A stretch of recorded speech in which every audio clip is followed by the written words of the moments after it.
What is up, everybody? What's up? What's up? Orange Bros here. Slightly different location. Yeah, to switch it up. Yeah. So we are here on Action, live streaming at our normal general time Friday night. So welcome. Different location, but still the same. Now I'm noticing it's cricket. What, the frame? Yeah. Dang it. Oh, well. It's fine. Don't look at the picture in the back. We're all good. All right. So today's what are our topics of discussion today? Sony State of Play happened. Sony State of Play. Chris Paul retired for a billion years. Yeah. It's fun. I always, every now and then, I would just assume he was retired. I was in the news back home, like, he's not retired yet? No, man. Well, now it's real. There's some interesting stuff about that one. Then we're talking about there's a new John Wick's going to be a video game now. Yeah. Which seems kind of, it seems like it's been, like, it should have happened already. At the same time, it feels like something has already existed that is a John Wick game. And I would think it would be Max Payne. Yeah, you're probably right. Yeah, you're probably right. I would just say the only thing about John Wick, though, is John Wick is such a character because John Wick's in Fortnite. So I feel like John Wick just has a bigger appeal than Max Payne. But I think you're right in terms of like how the game. But I feel it's kind of late to make a game though, enough for us to care about it. I guess I don't think it's ever too late for anything. If 2026 is showing me anything, it's not too late for anything because I feel like we keep going backwards, doing remakes, bringing stuff back from the past. You got people who used to do stuff coming back and doing it again. I just feel like the hype isn't there now. Like if you had it, but then again, yeah, I would. I mean, then again, in general, the hype. The idea of games based off of movies is at the lowest necessity. Like we generally don't care about seeing something like that. Maybe back in the day we did, but I feel like we're at a point where we generally would just not care. Like have to see that. I feel like video games diverged. Video games have been their own thing for so long anyway, but video games became such a huge cinematic experience all to themselves that it's like they didn't need movies, to be honest with you. So they didn't need a movie to be cinematic. So yeah, I definitely feel where you're coming from. And I don't care about video games turning to movies anymore either. Yeah. Except, well, because... Yeah, I mean, I think it's becoming more of the TV show thing. Yeah, it's smarter way to do it. I think the TV show adaptations is like the way to go for video games more so than movies. Some franchises that did it, Resident Evil. What's another franchise that did it? I'm trying to think of some other game. Because most of them flop too. Because think about Assassin's Creed, Prince of Persia. Yeah, Prince of Persia. So a lot of them don't work. Yeah. So I think that TV shows is better or just don't do it at all. Yeah, I would say don't do it at all. TV shows are better. People like Fallout and Last of Us. I don't think we're stopping. I feel like that's definitely because of those two shows alone. People are going to keep trying. Yeah, for sure. I mean, because it's showing that it can work. I know Halo was like, I haven't watched that one yet, but people. I just want you to watch it so you can feel the torture.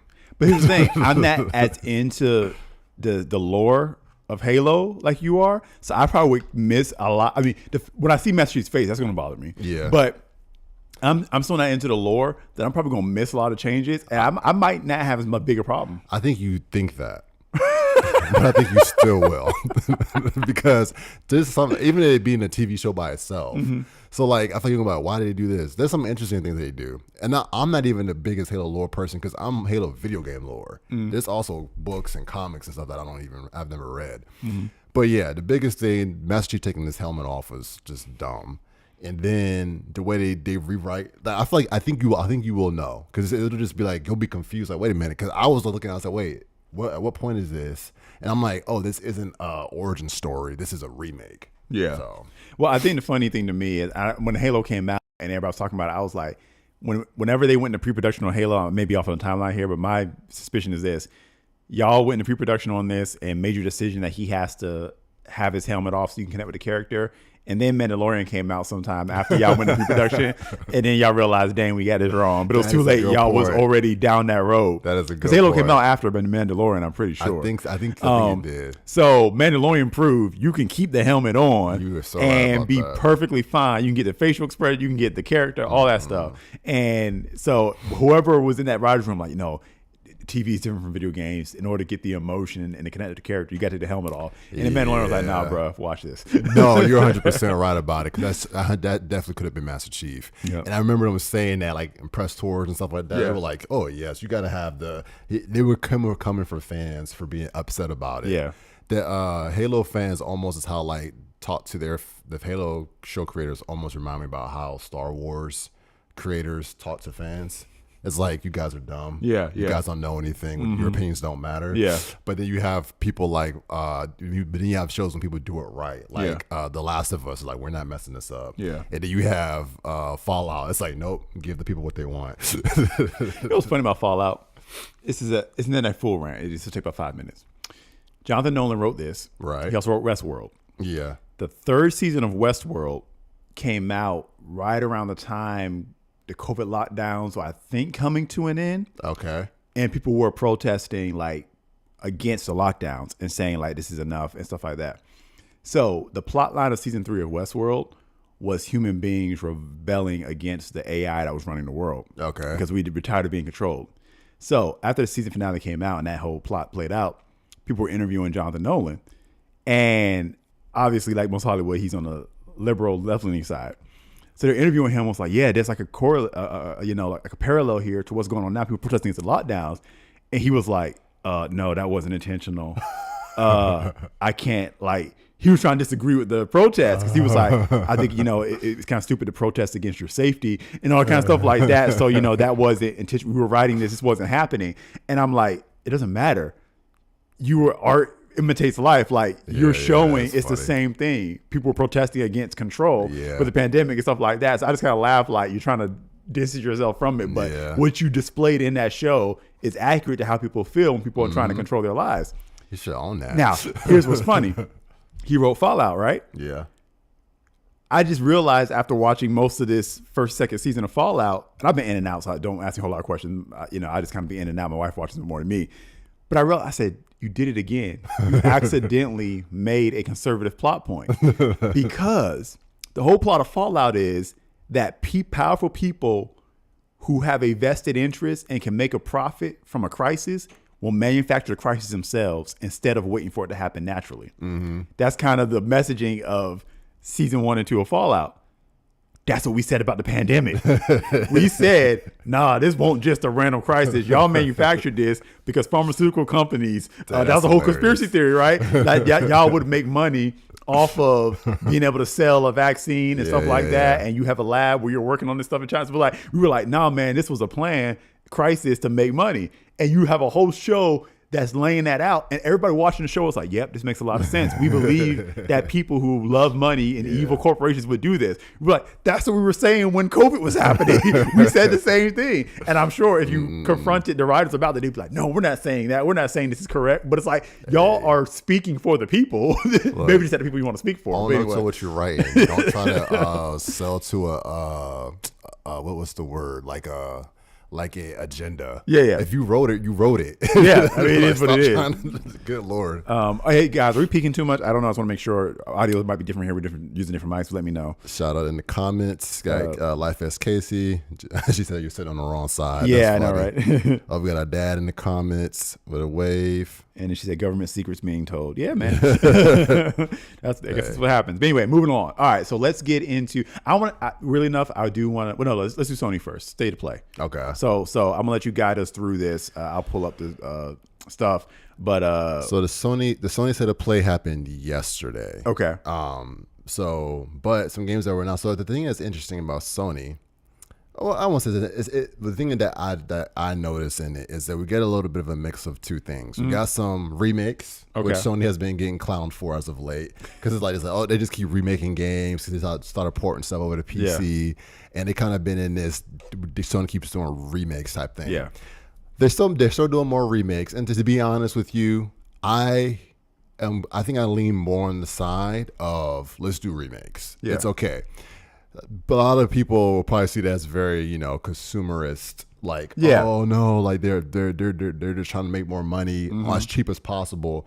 But remasters, remakes, I think are better than they're more helpful than harmful. Yeah, yeah. Because for one, sometimes it's hard to go back, even if you have the old games. Sometimes it's harder to go back to play on our older hardware. Yeah, and it also gives opportunity for new gamers to come in to enjoy some of these franchises. Because to be honest with you, a lot of these franchises were really good. Like, you know, some games kind of, in some ways, kind of peaked in the early 2000s. with that gaming's heyday, like that, it's been downhill since then. You know, I mean, maybe I would say that because that's my prime time of gaming and stuff like that. But there's been some good games now too. I'm not saying that now, but I'm just saying a lot of the franchises started in the early 2000s to the 2010s that we're still playing today, like Halos and games are too expensive to keep taking risks, man. Yeah, I mean that's the thing too. So that's a whole other thing. Games, but anyways, so we got some new games announced. So there was some new stuff announced, but also some older stuff. If you can pull that up, let's go to it. So first thing I wanted to touch on was that we have a God of War side-scrolling game coming. Yep. So this is one of those ones where it's like, I think personally God of War is in a good spot because there's a lot of God of War games out. So I think that they're okay to try stuff. Sometimes when people do this, it's like, all right, why gamers might get mad? It's like, why'd you waste your time doing this when you could be making the next? We have so many God of War games. I think they're okay. I'm not positive that they're even planning to make a third God of War in the current style it's in. I'm not even sure if they're planning on doing that, possibly. I'm assuming it's in the story heavy, so I'm gonna play this while you're talking. So it's a side scroller, which is different, and it's also a teen rated. I didn't think I've ever seen. Is that possible to do? I'm so surprised. God of War, a teen rated God of War, is very surprising to me, but it looks interesting. I think side scrollers. Shout out to side scrollers, honestly, because that's one of those types of games I would not have expected to still be around today. Yeah. But they've also had like a resurgence in like people are still developing the art style, which I find is very interesting. But so I don't even know. I'm not sure what the storyline of this is. I'm pretty positive you're not playing as Kratos or anything. And it looks like that we're going, Sparta. So my favorite timeline of God of War is the original Sparta, Greek, like, whatever, the OG Greek games. Like that's my God of War. Yeah, no shade to the new ones because they are dope, and I think they have made God of War. They've taken God of War probably to another level of popularity in this new era. But this is the time frame of God of War where I'm like, this looks fun. This is prime God of War right here. No, it does look fun though. Yeah, I mean, since you back to like the Mega Man days, I mean, I feel like there's like some good, a lot of good games that, I think Prince of Persia was like this at one point. But yeah, I mean, it's pretty, it looks interesting. I'd be down to try it out. What's it on? Is it just? I don't know. Probably all the new stuff. I doubt it's on the Switch. It's probably switched to PS5. Well, what's my Switch 2? Isn't that? It's probably on the PS5. I don't even know why I said Switch 2. We'll see. Available. Well, let's today. see. Yeah, okay. And that's the cool part came out today. Yeah. The other thing, I don't know where Sony is on the whole releasing multi-plat yet. I feel like they're not all the way locked in. So that's probably gonna be one of those. Yeah, we're just gonna have this just on the PlayStation, but it looks cool. Yeah. But the one I was really excited about was the fact that they are doing a remake of the OG. Yeah. Of the no OG. trailer for that yet. Just an announcement trailer. Just an announcement. But no, let me see. It is a remake. So it's just an announcement. They're bringing back the original voice actor, T.C. Carson. Is that his name? I don't know. But yeah, the OG God of War voice actor. That's like the voice when I think about Kratos. I mean, the new guy who plays him is dope too. But I'm like, yeah, this dude, that's the old school angry Kratos. Before Dad Kratos. Yeah, so I'm hyped to see that. I thought that's going to be pretty dope because those games were like PS2 classics. Like those are like top like PS2 bangers. But I think it will be cool to see them remade because I think that Castlevania. Okay. I think that those are good games. But yeah, so some stuff I've never seen before. Castlevania games. They also have a Metal Gear Solid collection coming out. I feel like we had that already, but you know, We probably have it something. I think we're overdue for another Metal Gear Solid game. But we've got John Wick. Well, that'd be interesting to see a Metal Gear Solid game after with no what's his name? What's the guy's name? Oh, Kojima. Yeah. Now this one, I don't even know if the audio for this stuff is coming through, so you could even hear the John Wick one or not. Yeah. Guess we'd have to test that out. See. Well, let me go back to live to the and see because I honestly Did don't. you guys hear the game? Well, we were talking over it, so no one may not have noticed it anyway. Because it's capturing the window. I just don't know if it's capturing the audio of the window. CC Carson. Let me try something here. Yep. It's CC Carson. It's Kyle from Living Singles.com. But yep, that is correct. Let me check something here. Yeah, he is the dude from Living Single. Oh, okay. Yeah, I don't know. He said no, you couldn't hear the audio. I don't know why, because I've usually stuff comes through. All right. Let me test something real quick. I'm gonna just play a little bit of this trailer and see if I hear anything.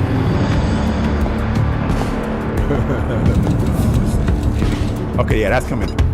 That's coming. This probably wasn't a lot of I'm gonna bring it down. A man with your skill set must be able to move unconstrained, unrestricted. This trailer is real life. With that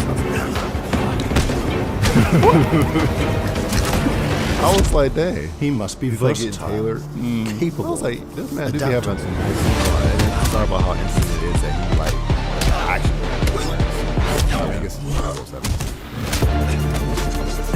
I don't think so. I just don't see how they're gonna pull it off. Yeah. I just don't think they can. The thing that's crazy about this. How you gonna make the combat Yeah, I know. He must be variable grounded. enough? Yeah. Stable. Well, Constant. I'm curious to see if it's just like an announcement or if it's just like showing Why not? Because I mean,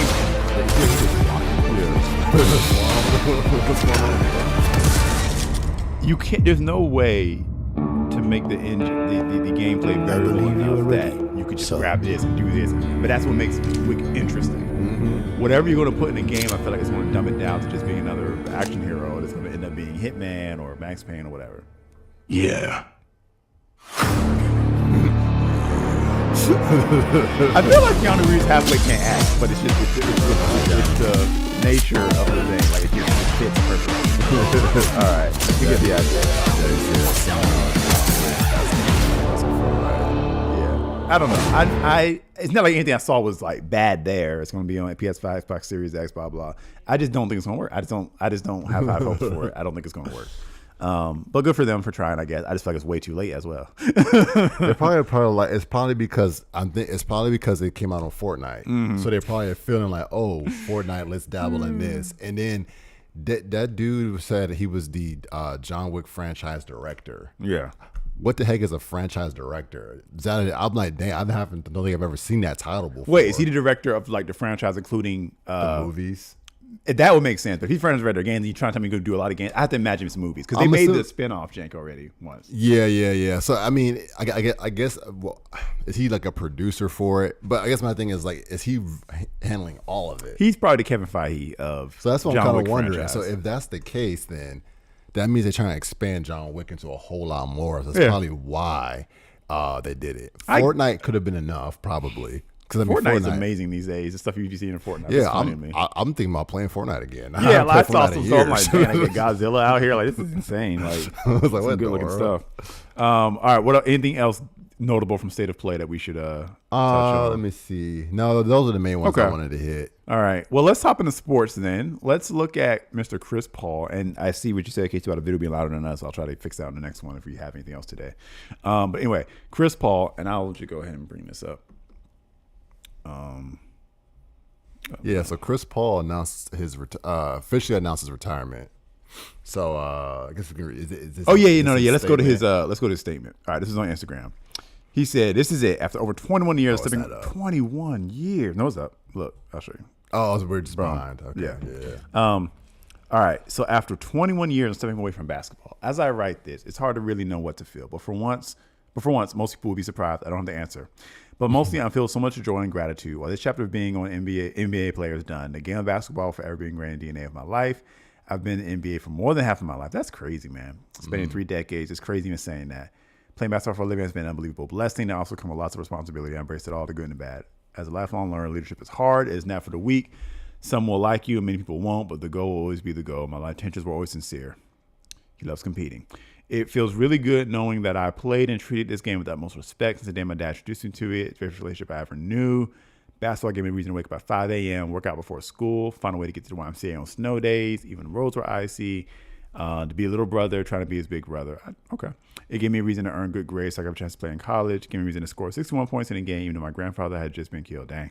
It gave me a reason to show up in rehab day after meniscus tear, the Jones fracture, separated shoulder, and the 5-hand surgeries. Good Lord, man. That's pretty much everybody. Like, y'all go do some stuff, man. Yeah. I don't know why I saw State Farm. State Farm.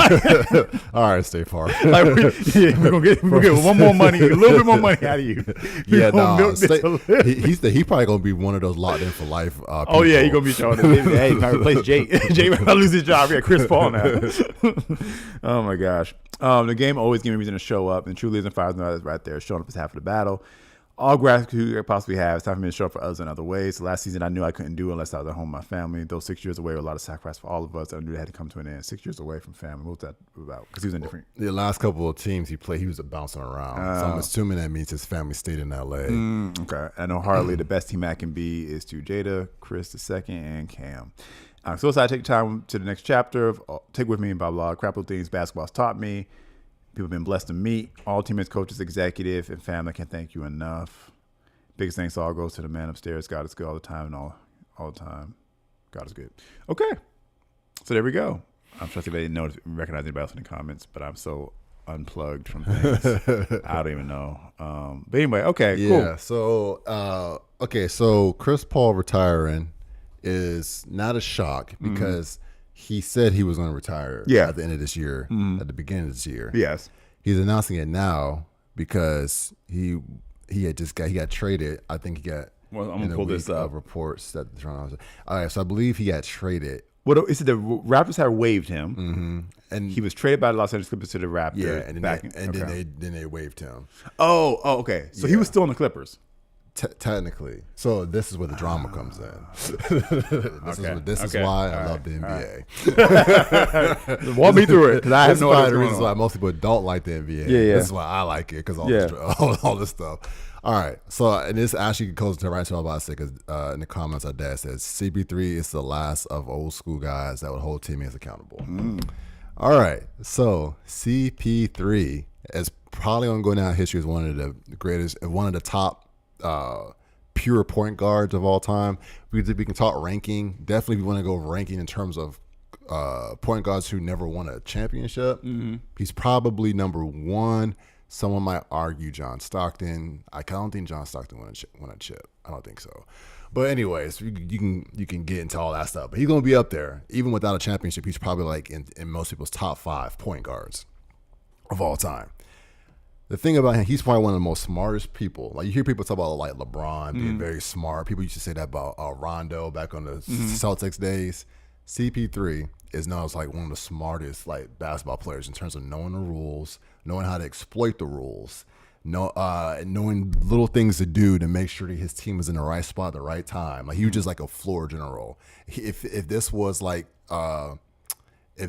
an anime, he would be somebody with like his special quirk or something like that. Did he have like some type of special abilities to be able to maneuver people and all? He's like on some Kirkle's basketball type stuff. I need to see a CP3 Kirkle's basketball mashup or something.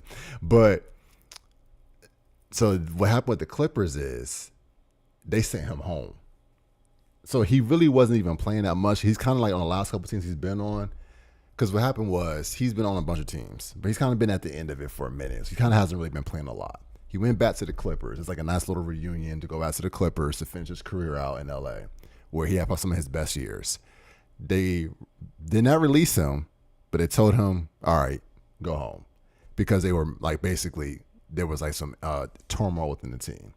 And apparently, Chris Paul is also known as being a troll. This man is an epic troll.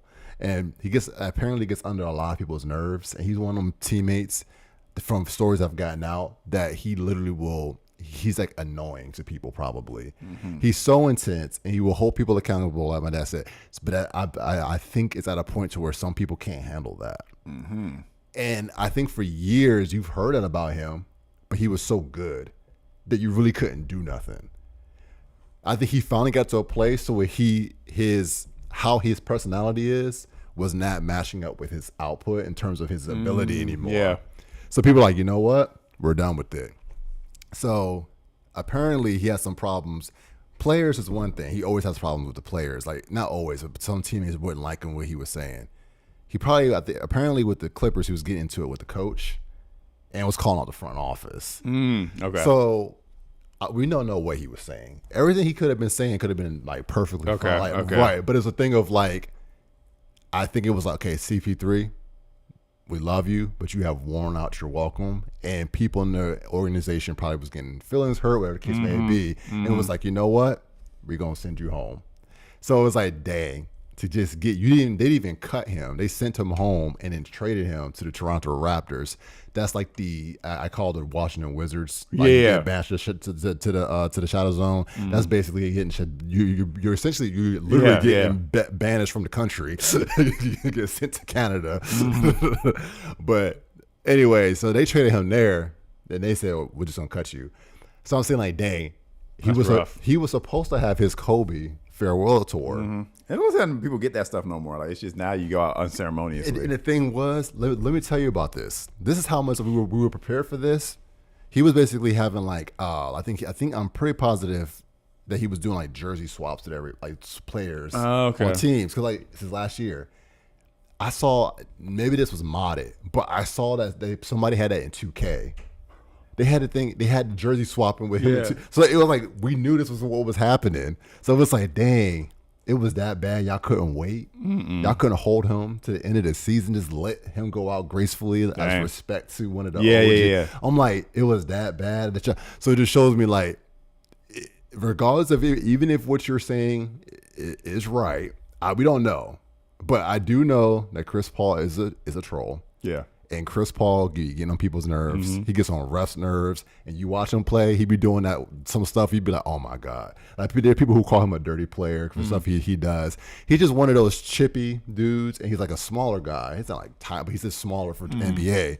So he's one of them dudes who's like, you know what, this dude just getting on my nerves. I got you. But he has been so good for so long that it's probably, you really can't say nothing to him. Because he's that dude. Yeah. So when you're not that dude no more. What's the end of an era? Because, I mean, that's probably the last, besides LeBron and Steph, like, I don't know who these people are. And now it's a bunch of names out. I don't know who these people are. I think it's about to happen to LeBron, crazily enough. If Well, he stay around too long, he might be the next one to get out. Yeah, he needs to announce. If he knows, he needs to go ahead and announce that. It definitely won't be this season, I'm sure. But next season, he just needs to announce, like, okay, this is it. Daddy said that's why the Clippers will never win anything. Where are we in the season right now? Is it shaping up to know who could potentially be the top tier teams right now? Are we at that point? Season. This is a weird season, bro. I'm telling you.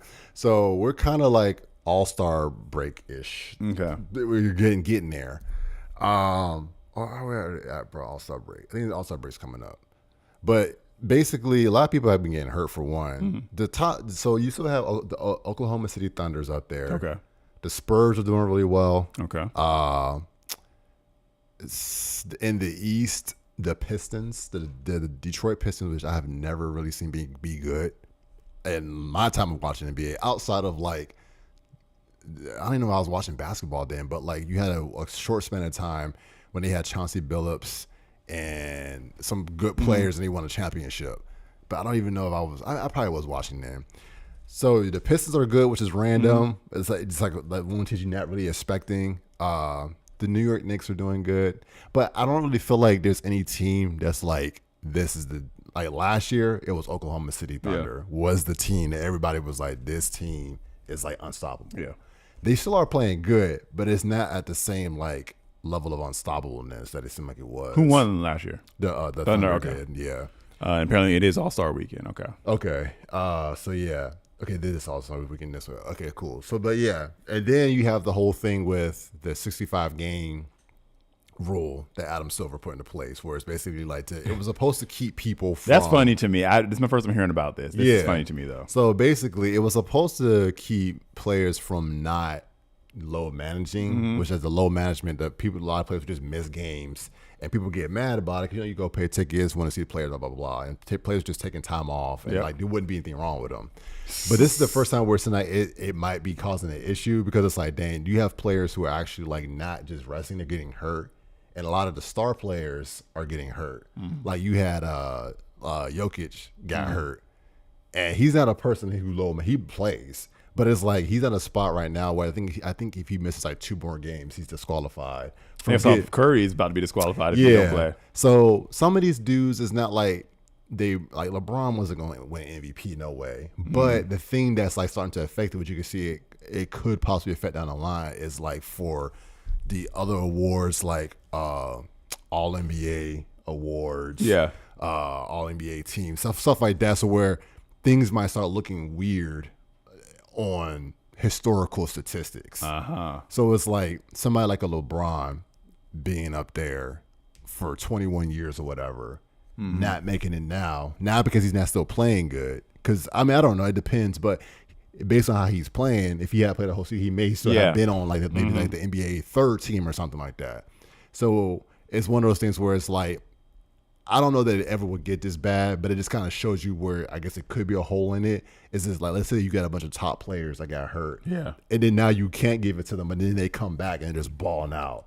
But then because they like, oh, you missed it by 1 game, you played 64, then you get just imagine you get some other random person who wasn't as good, but then they get the award because they qualify. So that's why I'm looking at this article from Forbes about it, but they're bringing up all kinds of issues. So I feel like the really star players and the paid players aren't really going to care about being on these teams. They care about getting a chip, right? At the end of the day. Or maybe some do.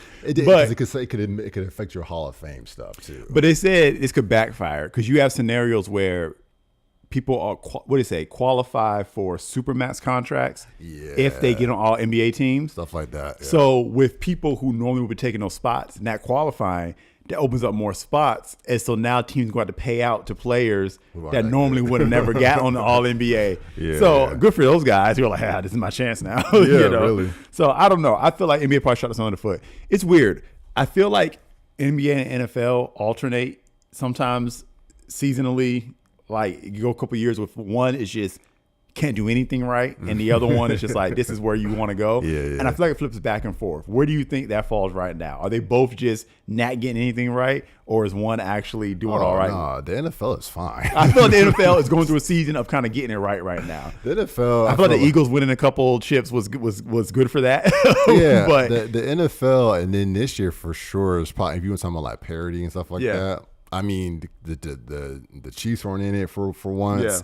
So, I mean, we've kind of were joking about the Patriots, but they have been out of it for a while. But the NFL, and then I feel like the NFL is like probably just printing money at this point. The NBA, I think, is still trying to figure stuff out. Like they're still trying to get their stuff together because they always tend to lose in the ratings to the NFL. But this year is different though because they sold out so many different rights to so many different people. So Turner TNT had the rights before. The contract lapsed and they couldn't get it. They didn't win the bid to get it back. So you got like NBC got games. I guess ABC, ESPN probably has some games. What's that? Amazon, I think, has some games. Football's that problem too because you got to pay for like 5 different services to get NFL games. Well, that's good for them though because they're making all that money. Well, yeah, but I'm saying, but the fan base is kind of for the fan. Yes, the NBA has been screwing fans. I mean, the NFL's been screwing fans over for years. No, I had this theory, and I know so little about sports that I could be way off here, but I had this theory that NFL figured out recently that they can't make the fans happy, so they stopped trying. Okay, and so they just decided to make their money on selling the rights to all these different, services so they can get their money and through controversy.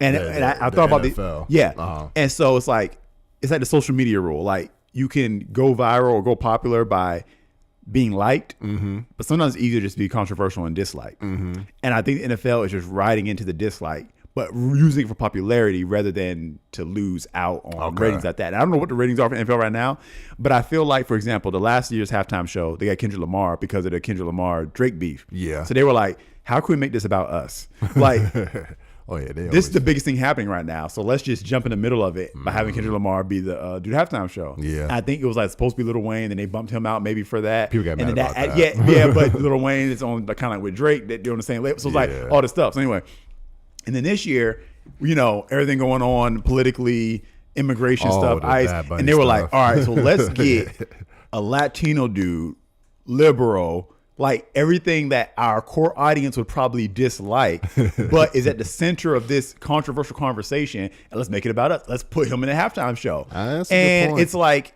you do that, you alienate your fan base. But I don't think they care anymore. Then they realize they don't like anything we do. So let's just be controversial. Let's try to bring in more people. Kind of Taylor Swift thing. Like, it was great that they ended up in the Super Bowl because, like, okay, that puts the Taylor Swift thing. I'm like, let's just get as many eyes on us, whether it's hateful eyes or happy eyes, whatever. Let's just get eyes on what we're doing. And supposedly, I don't know if it's true or not, this halftime show was like the highest rated one, and Kendrick Lamar's was also the higher rated one. So I don't know if that's a show that people really love, the people that are performing, or if they're just NFL's cracked the code on catching what is on fire right now in the culture and getting eyes on it, even if it's bad. So K-Dot being the highest rated isn't because people love K-Dot so much, but because of the controversy of the rap beef. Bad Bunny, not because he's such a great artist or whatever, but because of the controversy of what it meant. NFL is just like, ka-ching, like, we don't care. At least make our money. No, I definitely think it's like they just are just capitalizing on whatever the situation. It could be anything. Yeah. Whatever the situation is. I just feel like it's an intentional move because no one's happy with us anyway, so let's just make our money while we can, you know. No, I think you're right about that. I think I saw something that said Jay-Z's involved with picking they have some type of partnership with Jay-Z's. I think Jay-Z may be involved in it to some degree. Yeah. But no, I think you're right. But the thing is, I feel like they be hitting all the sides. Because you think about, who was it during Christmas game? I don't know if you watched the show. He had Snoop Dogg. But he was up there with all like the country singers. He had like some country singers. Where was it at? Minneapolis? Yeah. Was that? I can't remember what the game it was now. But it was like they had all this different. It was like weird. Some of Snoop Dogg with all these different people. But it was like I feel like they just kind of like whatever. You're going to walk the fence. I used to think like NFL, y'all leaning too liberal. I don't think they are leaning anywhere now. I think they just follow the controversy, and because they'll do one thing that seems like, oh, that's conservative, well, that's liberal. I don't think they care. They're chasing the money at this point, which might be the best thing for them. I mean, it was the Washington. What is their name now? The Washington Commanders game. I should call them the Redskins. And they had President Trump up there. Yeah. So I mean, it's one of the things that I don't think that they're trying to. To me, and this might maybe sound, I kind of have respect for business people because it's trying about to stay out of it. Yeah. No, well, not even just trying to stay out of it because it is what it is. It's we're making money. Yeah. Because they're not lying and being like, oh, we're trying to. Businesses make these type of decisions based on the money. Yep. So it's like, hey, you're running a business, respect. Because you're doing you're going on like, hey, where can I make the most money at with this that. They're not making a stand per se. I know people want everyone to make a stand about something, but it's like it's not worth it. So that's just like, hey, basically what they became is the platform for everybody. Exactly. It's actually more of anybody can come. So it's not no one's they actually aren't alienating anybody. Really, everybody can come and do whatever they Hey, you gonna bring in eyes to us? Cool. You gonna bring in eyes to us? We are a stage. So whoever you want the halftime show to be about next time, create some controversy around them, something political, whatever, a beef with somebody, and you can guarantee they might get a halftime show spot if you care about that. They said football has it good because of the fewer games compared to NBA. I think I would prefer that as well, but sometimes it's too many NBA. If I watch anything NBA, it's only going to be in the playoff time. I've watched the most NBA I have in years because of my wife. She decided to get into NBA because she's a sports person. So she decided to get into NBA. Okay. And now she's rooting for the Knicks now. So she's interesting. I'm like, you've chosen a tough path there. That's what I've never met a happy Knicks fan. They don't enjoy their lives. That's funny. That's never on sports. I'm gonna see what Daddy says about that. Yeah. So yeah, I still say, hey, have fun being a Knicks fan. But look, I mean, this is probably one of the better times for the Knicks in a minute. I mean, okay. They're good, but it's one of those. They still, Knicks fans are still. I don't know. I just think the NBA is going to be very boring without LeBron and without Steph. Well, we're coming up close on that. So here's the thing, I see where you're coming from, because this is why I love those anime comparisons. That's like Whitebeard Shanks time. I'm telling you. The NBA has their worst generation era coming up. So you got your Victor Wembanyama, your Anthony Edwards. Shay's in that. He's a little bit older than them, but Shay's in that. So, but basically what I'm getting at is there's guys coming who are out for blood. Like, some of these dudes do not care about the legends. Like, they might, if you ask them, they'll give them like their props and respect, but they're not like bowing down to the legends. You have like, I would consider some of them like legend killers. They're like, I want it. You have got to get the roof piece. To what piece? Roof piece. What is roof piece? I'll explain it when you get there. You won't understand what that means till you get the Wano. Okay. But you need to get the roof piece. All right. And that discussion, let's switch to anime. All right. Talk to me about My Hero Academia. Where you at? Once I finish My Hero Academia, I'm gonna lock back in on Where'd you leave off? All right. Star and Strike. Man. Star and Strike. This is one thing that I dislike about My Hero Academia, but I understand because it's not that long of a show. Yeah. They bring in the dopest, most strongest characters and then take them out. And I was like, dang it. But I was thinking what was going to happen when Star and Stripes showed up was that she's not going to be strong enough to handle this. So obviously she's just coming to help. Yeah. And I'm like, okay, well, everybody's about to start popping up. Yeah. They doing Endeavor dirty for right now, I was going to say. I don't know what happened. Endeavor, Dobby showed up and he got shook to his core. Yeah. Because Endeavor's not doing jack squat right now. But anyways, get back to Star and Strike. This woman came in flying on some jets, first of all. First of all, the fact that you have the ability to just stand up. Let me get his camera back. The camera is. Hold on. I'm going to get it back. Oh, it may have died. What? I need to make sure that it's plugged in properly. All right, go ahead. All right. We're here. I'm glad you're there, though, because you're getting to the end game now. You are getting to the end game now, so things are good. Oh, in reference to the Knicks thing, Daddy said Jalen's right, LOL. We should be back now. Hopefully Okay, we're getting there. We're in there. All right, so you talk to me. She came in on some jets. Yeah, she came in on them jets, and they gave her a little backstory. She got her whole little team. This is cool. And then she basically is like an All Might, like that's her master. Yeah. So he trained her basically. Number one hero in the U.S. Yeah, she's number one hero in the U.S. And I said it's funny because it's a Japanese show. I said it is funny that they made the American character the one who didn't listen to orders. Yep. And just busted out and came. It's like the joke is be the American the Japanese think you are. Yeah. When you think about American characters and Japanese things, like we're just always like brash, amazing people, but in, very bright, very do what we want to do. They still see us as 1776, and we need to kind of get back to that. But anyway, in a lot of ways, Americans still kind of are that way. We just do weird stuff, but I still feel like there's still some of that in there. Yeah, because I feel like Trump is the American the Japanese think we are. Well, yes. But I think Americans in general are loud and complain. Yeah. Like Americans are vocal. Well, it's so hilarious. I should have kept this meme. It was a TikTok that was like some dude was like, yeah, if America got in a war with Iran, America would lose.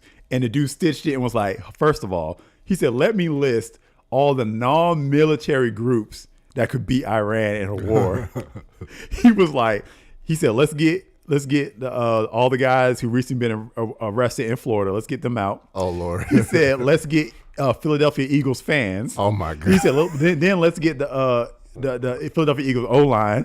He said, let's get and he just kept going. But he was like, let's get everybody. He said the last one was like everybody who's rode a tractor in the last week.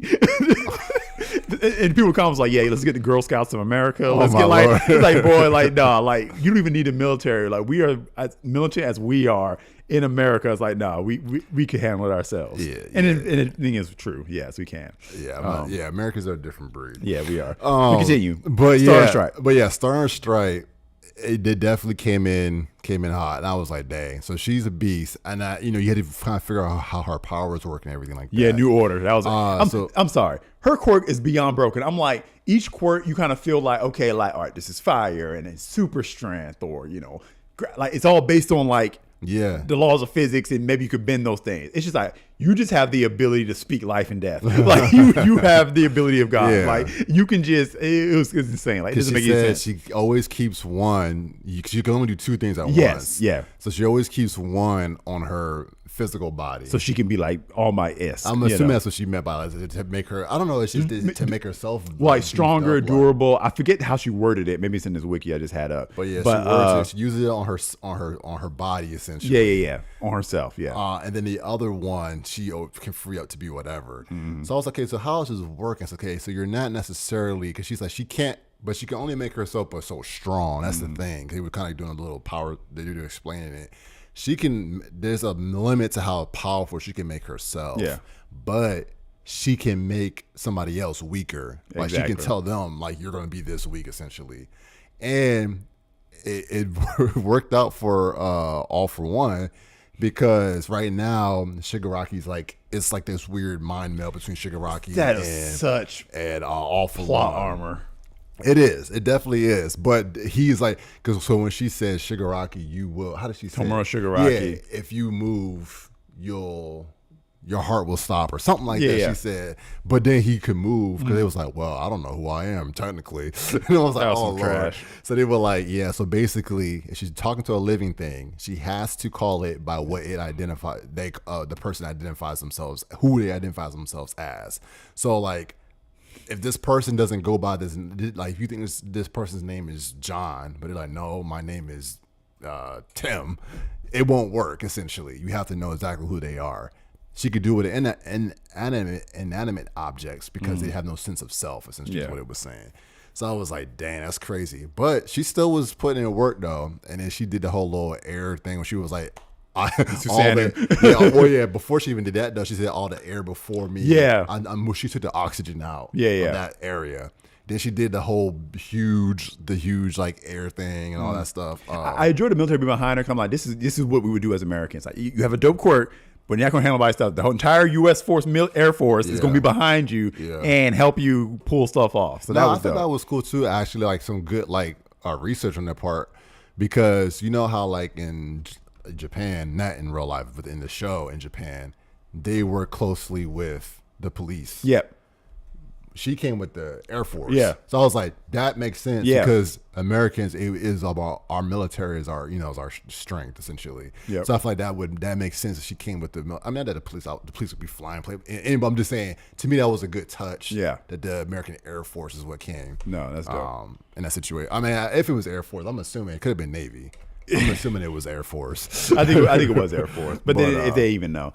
But yeah, so she went out, but she did go out hard. Yeah, she went out like a beast. She bought them some time. No, for sure. And I was like, dang, that sucks. 'Cause I was like, dang, it didn't really do anything, but it did. No. The quirks that she destroyed inside, like right. Yeah, now, I did hear All For One say something about his quirks regenerating. So I'm like, I thought she was taking them things out. He made it sound like that he just needed time to rest or something, and they would come back. No, I think she got rid of. There's some quirks that are just gone. Okay. She destroyed them. Because I was like, when she got touched, I said, dang, she didn't move. I was like, why? But then she was like, she basically just said, okay, I'm gonna sacrifice myself. She said, New Order will rage against. Yeah. When you take New Order, it will rage against any quirks it comes in contact with. So then you see inside that little mind zone they have, New Order is just going crazy, just tearing apart all of the other quirks and stuff. He's like exploding and blowing up.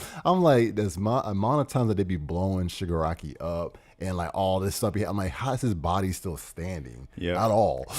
But I think they were mentioning like he was almost prepped for like whatever battle's going to be, but like bought them some time as far as a few his more prep. days. Yeah, it is crazy because I see why All For One is so deadly, because he really is like, because he even his view on life is also kind of interesting, and not that I'm trying to take anything for all for one, but I was like, oh, actually, that's not a bad. He's like, if something gets in my way, I don't get sad about it. I just just reroute. He said, okay, well, that didn't work out. Let me go take another route. He said, I'm going to get to my goal. Yeah. And I'm like, you know he has what? way too much self-confidence. He's very self-confident, and that he's like the happiest person in the world. Mm-hmm. I'm like, this dude is just like joyful. So I'm like, dang, like this is not you're evil.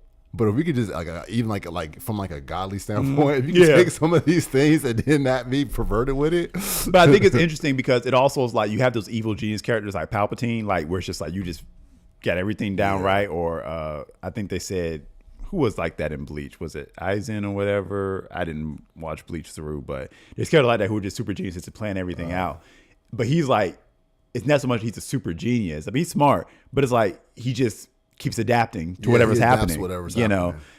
So I mean, it works for him. So what's happening in it? I don't remember how the rest of that season plays out. So I'm not done with it yet. Okay. So, but the next thing that happened is they rooted out a traitor, and which I completely forgot about that. The fact that somebody had said that there's probably a traitor. Yeah, I completely forgot about that. And Invisible Girl, whatever her name is, running out. And I was like, what is she doing? And it's like,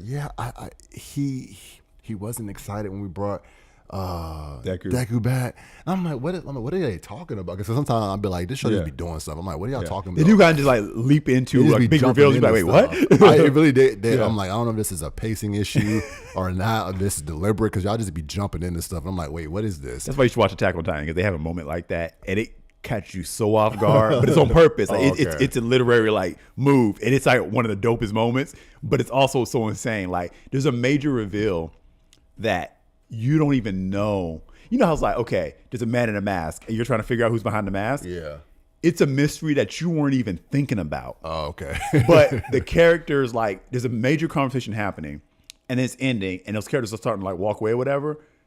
And then some characters just start talking and revealing stuff. And if you're not reading the subtitles, you would miss it. Like, I was just reading the subtitles, but it's like, it just starts the regular conversation and they reveal something that you weren't even wondering about. But when they reveal it, it's like, wait, what? You have to, and it's like, it makes you think you messed up while you're watching. Like, you got to rewind or something. Because they casually bring it out. But then after it's casually brought out, the characters react to it, and then like all hell breaks loose. It's hard to explain without giving it away, but something like that happens in Attack on Titan. It's insane. Yeah. But anyway. But yeah, let's see, you got some, let's see. She said Endeavor was all emotionally broken. Yeah. She had dope work. Yeah. The whole Endeavor. Yeah. So that must be why Endeavor hasn't been doing a whole lot. He must be emotionally broken for sure. I mean. But they found out that, what's his face? I can't think of his name, but the dude who has the beams that come on his stomach. Him, yeah. He basically was a trade. And I was like, dang, they do interesting in like, I didn't see that coming at all. And I was like, dang, they had a whole backstory. His parents explaining why they did it. They want him to have a quirk. So they went to All For One to give him a quirk. But it's so interesting because it's like, oh, that's why your quirk affects you the way it does. Yeah. Because it's not natural to your body. So your body ain't even built for it. Kind of like the same thing with Deku. He struggles with it. So it's like, you kind of see something like, okay, like it helps build into the lore of the show. Yeah. But it's like interesting. Yeah. You know, like, I didn't see it coming. But and he's a character you wouldn't have expected to see it coming, because he comes off as a very unserious character. Yeah, in exactly. The show. So for him to be having this super dark, serious situation is actually a cool little slide of hand. No, that's pretty cool. But that AU class 1A. Class 1A. They on some different levels of forgiveness and cause it was like instant. He traded you. There was no, like, the Invisible Girl. She had a moment of, how could you sleep at night? Yeah. So that's what I'm expecting. Everybody else is like, oh, you traded? It's all good, man. Don't worry about it. It's like, I'm putting out my hand here for you. Dak was like, take my hand. I'm like, his hands isn't changed right now, first of all. He was like, come on, take my hand. And all the adults are like, it's not that simple. Yeah, like, you got to go to jail. you can't decide I this. will say that, and it was funny because they were making it seem like it was their decision. It was like, guys, he literally brought, I understand what you're trying to do here. But I did feel, was it Deku or someone else had the idea? It was like, well, they came to the conclusion. It was like, wait, he might be our biggest asset now. Yeah. Because we have not been able to get a upper hand on All For One. Yeah. So I'm like, oh, obvious thing, use him as bait, basically, is what they were thinking. But everyone else was still like, no, we gotta. So I kind of went back and forth on that. I was like, look, I feel like this is such a dire situation. Yep. I'm not saying don't put him in jail. Yeah. But let's go ahead and go forward this plan because y'all about to get took out. Yeah. So we can worry about his future later. We have to survive right now. Yeah. So that's what I was like. Well, we're moving into the end game now. Yeah. You have exactly 2 seasons left. Yeah, after this season. I don't even know how's another season after this. No, you'd be surprised. I guess it doesn't just drag it out or something. I mean, you could looking back, I guess you could imagine it's dragged out, but so much happens that I think it was okay. Okay. For how they do this, but because they're moving, they're slowing it down a little bit. It seems like it's just like, okay, we're just prepping up for this fight. Yeah. It has that feeling to it because not a lot of stuff has happened other than Star Stripe popping up. I'm just saying it's been like very much like, but we're training. Yeah, like everything ready. probably, if I remember correctly, might be like. Well, I ain't gonna say that because I don't want you to give you. Just keep watching. You're almost done. Casey said his parents sold him out. Yeah, because he didn't even ask for it. These quirks, man. Y'all be like, oh, kids gonna have a quirk. Crazy. Oh my gosh. All All right. right, what else we got on the docket here? All right. We can hit that trailer if we want. We can talk about the body problem, and we can go to a tier list as well. I guess we can hit a tier list to switch it up a little bit. All right. Let's do a tier list for Mass Effect. Mass Effect, Greatest man. game franchise of all time. I don't know if that's true. I have to think about that a little bit. It's my favorite. I don't know if I would actually say it's the greatest. I mean, not when like Legend of Zelda exists. Nah, I can't say it's the greatest. It has too many issues. But But it's it up was there. good, man. It's up there. Mass Effect 1, Mass Effect 2 give me 2 completely different feelings, but they were both very good games. Yeah. And What's your favorite Mass Effect? It's probably still gonna be 1. 1, okay. Because it's just the type of gameplay that I like. Mass Effect 2 was perfection. 2 is my favorite. They're very different, but in terms of like an action shooter, like, and it's so short too. It's very minimal, but they just did a good job with the characters. Yeah. All right. So this is a tier list. So we got God tier, great, good, meh, bad, trash, and question mark. So what are we looking at here? All right, so we got squad mates here. So there are a lot of characters I have to really look at so I can see who's who. Why don't we just go in order and then we can see who we don't like. that. This is you got to help me with all the names. I forgot all the names. Anderson. Yeah. Anderson kind of gets on my nerves. Okay, so what about how annoys you? I don't know. I'm trying to remember. Like I just know when I saw him, you get on my nerves a little bit. I'm trying to remember why. Okay. I remember reading some books with him in it. Oh, okay. Well, that's and probably why I then. think that had something to do with it as well. Mm-hmm. But like Anderson, he's he's your ally. He goes to bat for you from a government yeah. standpoint, and you can help him get his position and all that. He was potentially the first human inspector and before he got thrown off. With okay. And then that book you talking about went into that. Okay. Because it was talking about how Saren basically messed him up. Mm-hmm. He was partnered with Saren on a mission. But so I think he has to get some credit because he would have been the first human inspector if his mission didn't go. I'm willing to let him have good. All right, so we can put him in good for now. He also, you probably definitely would feel. Do you remember the doctor? I think she was in one of the books. Yeah, that he had a relationship with. Yeah. So they play on that more in the Citadel DLC. They bring it up some more. So you get some more Anderson backstory. But I'm cool with him being. That better not be who I think it is. Yep. It's that. Caden, no discussion. Right. So here we go though. No. I feel like sometimes Caden will stand. I'll put anywhere you want.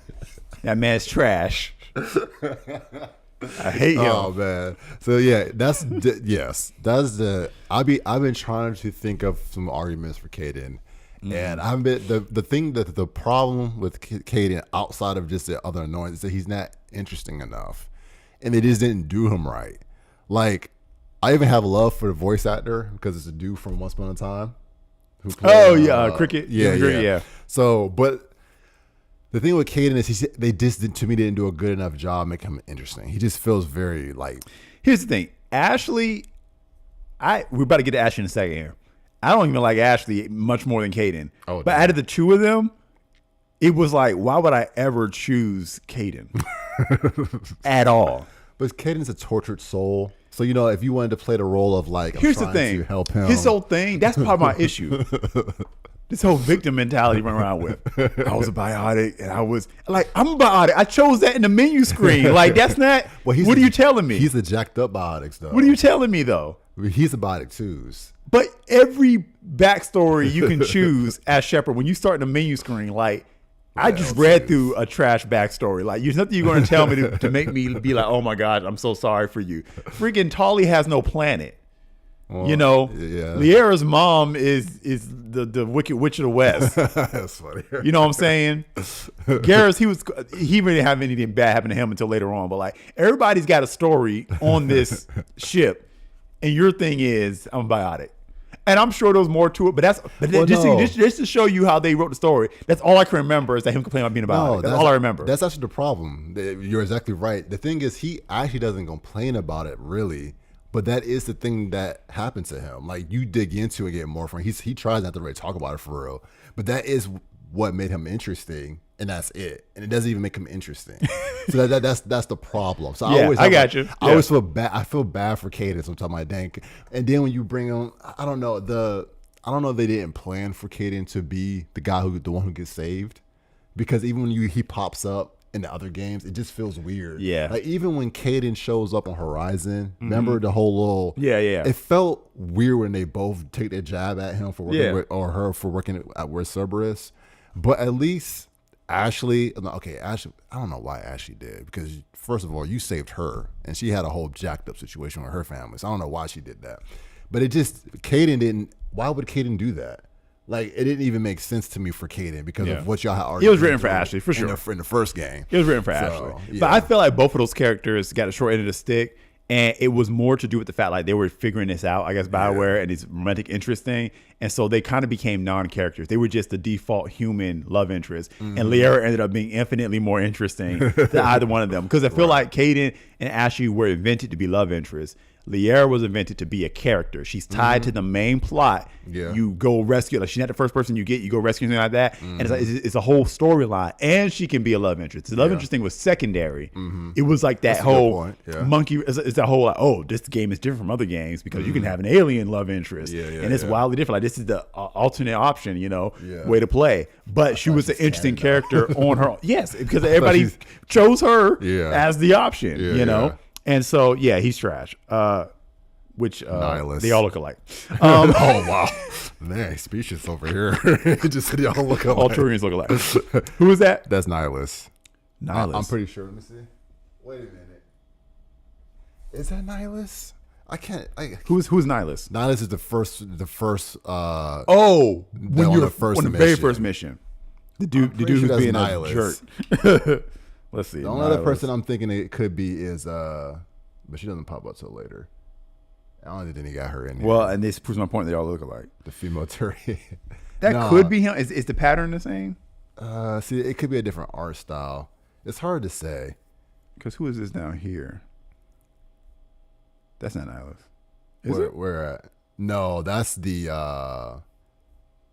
either the Turian. No. That's that Victus. I think that's the dude who becomes the new Turian Primarch in Mass Effect 3. Oh my gosh. There you go. Oh, now y'all can see. I just realized we did this whole tier list. Yeah, and I didn't put anything up. All right, so far we got Anderson and we got Kaden down there. All right. Who is this? I think it might be him. We're counting him as Nihilus. I think it's Nihilus. He was a jerk for no reason. The Turians are like the most racist species in this game. Well, I guess they're close, but who would be worse? Probably Batarians. See, I didn't run into that many Batarians in any of my playthroughs, so. But yeah, so Nihilus, he just doesn't. I guess he has to be mad. He doesn't really do anything. Yeah, I mean, he's in there. He's in there. He's just there to die to let you know that something serious is going on here. Mr. Leroy Jenkins. What? I just said that because he ran out like Leroy Jenkins when he got shot. Oh, which game? Oh, the first game. That is Jenkins. Remember the first dude in your squad? He runs out. He's like, "Yeah, Commander, you didn't want to see any action out here?" It was like, settle down there, son. You got a whole career ahead of you. And he runs out and gets took out. It wasn't his fault. It was make him great. No, he can't be great. There's no way. He can't be. We want to put him. He's got to be either bad or meh. It's not his fault. He ain't know. It's second. He was so excited about it. He was like, "This is a mission. You know, you don't want to throw your life away." I don't. This is what I said. I did a stream. I have another channel, and I did a stream. And I was talking about it one time, and I was like, I know this happened for a story reason that he dies, but how bad was his armor? Because it makes no sense. Like when you think about the amount of shots that you take in this game, and like you literally run out and start getting shot at, and that doesn't happen. He said he gave him trash armor. He stepped in, like he got shredded. It was like, what happened? Like I didn't even see the shield. I guess the shield did go off a little bit. Yeah. I'm like, my lord, he had no shields. Good point. Ashley. Okay, so there's Ashley can go for a wide range. I am on the higher tier of Ashley. Really? Yes. Why? Most people. Explain this to me. Well, because I don't think Ashley's that bad. I think for one, Ashley gets hate for being a space racist. Time out. Follow me here. Same thing with Kaden. They start out as meh. So now we both got to make arguments for why these characters should go up or down this list because they are meh characters by default. So what is your defense of why she should be greater than meh? I feel like the fact that she's trying to overcome her family name, like the family getting like what happened with the family again? Her grandfather was so uninteresting. Her grandfather was the first human to basically surrender in the First Contact War. So it was a disgrace to humanity. She's like Akashi, basically. In what way should be? Oh. White Fang. Okay. Yes. Did include the mission. Right. So basically, because he surrendered and basically gave over the settlement or the ship. Basically, wherever he was his command post, he surrendered, and the Turians came and took it. So everyone's mad. They were all mad at him at that family, Ashley Williams, the Williams family, because of that. So everybody else in her family who's military get like crap postings and crap jobs because they basically were getting hated on because of what the grandfather did. Because he was like a respected like admiral or whatever. Okay, so here's my thing. Or general, I think. She'd be more interesting if she was the main character. But you're not. So you never go on to accomplish anything of interest because I'm Shepard. I'm doing all the interesting things. Well, so yeah, that's true. your plot. So I would probably have admiration for you if you like overcame, was like Naruto, like I'm gonna overcome the whatever. What was her position in part 3? Did she actually overcome everything and in do something? The third game, her or Kaden ended up becoming specters. Oh, that's what it was. Yeah. So I guess she did. Okay. But by that point, I was checked out. At that point, I guess it's the same thing with Kaden. They basically just opposite versions of each other, essentially. But you're right. Mass Effect 2, she doesn't do anything. She's not in the game long enough to do anything. Yeah. And then Mass Effect 3, only thing that really happens is she gets a makeover. Yeah, that long hair, like, oh, she's a character makeover, and because they realized Liara was beating her tail in that department. So I guess you might be right. I can't think of a stronger reason to get her into good. I think she stays here personally. Sorry, Ashley. Did she join the crew again? In 3? Yeah. Yes. Okay. Yeah. I'm sorry, she didn't, man. I would probably put her in bad because I don't like either of these guys. They're the same character, but Kaden just gets it a little worse. She also has the family, she has all the sisters and all that stuff. And I don't care about any of that. Stuff. Every crew member has way more interesting. They made Miranda. It was like we got the female main character. Side you character, are right. In fairness, yes. Miranda is female, replacing Ashley, but has a better backstory execution than Kaden.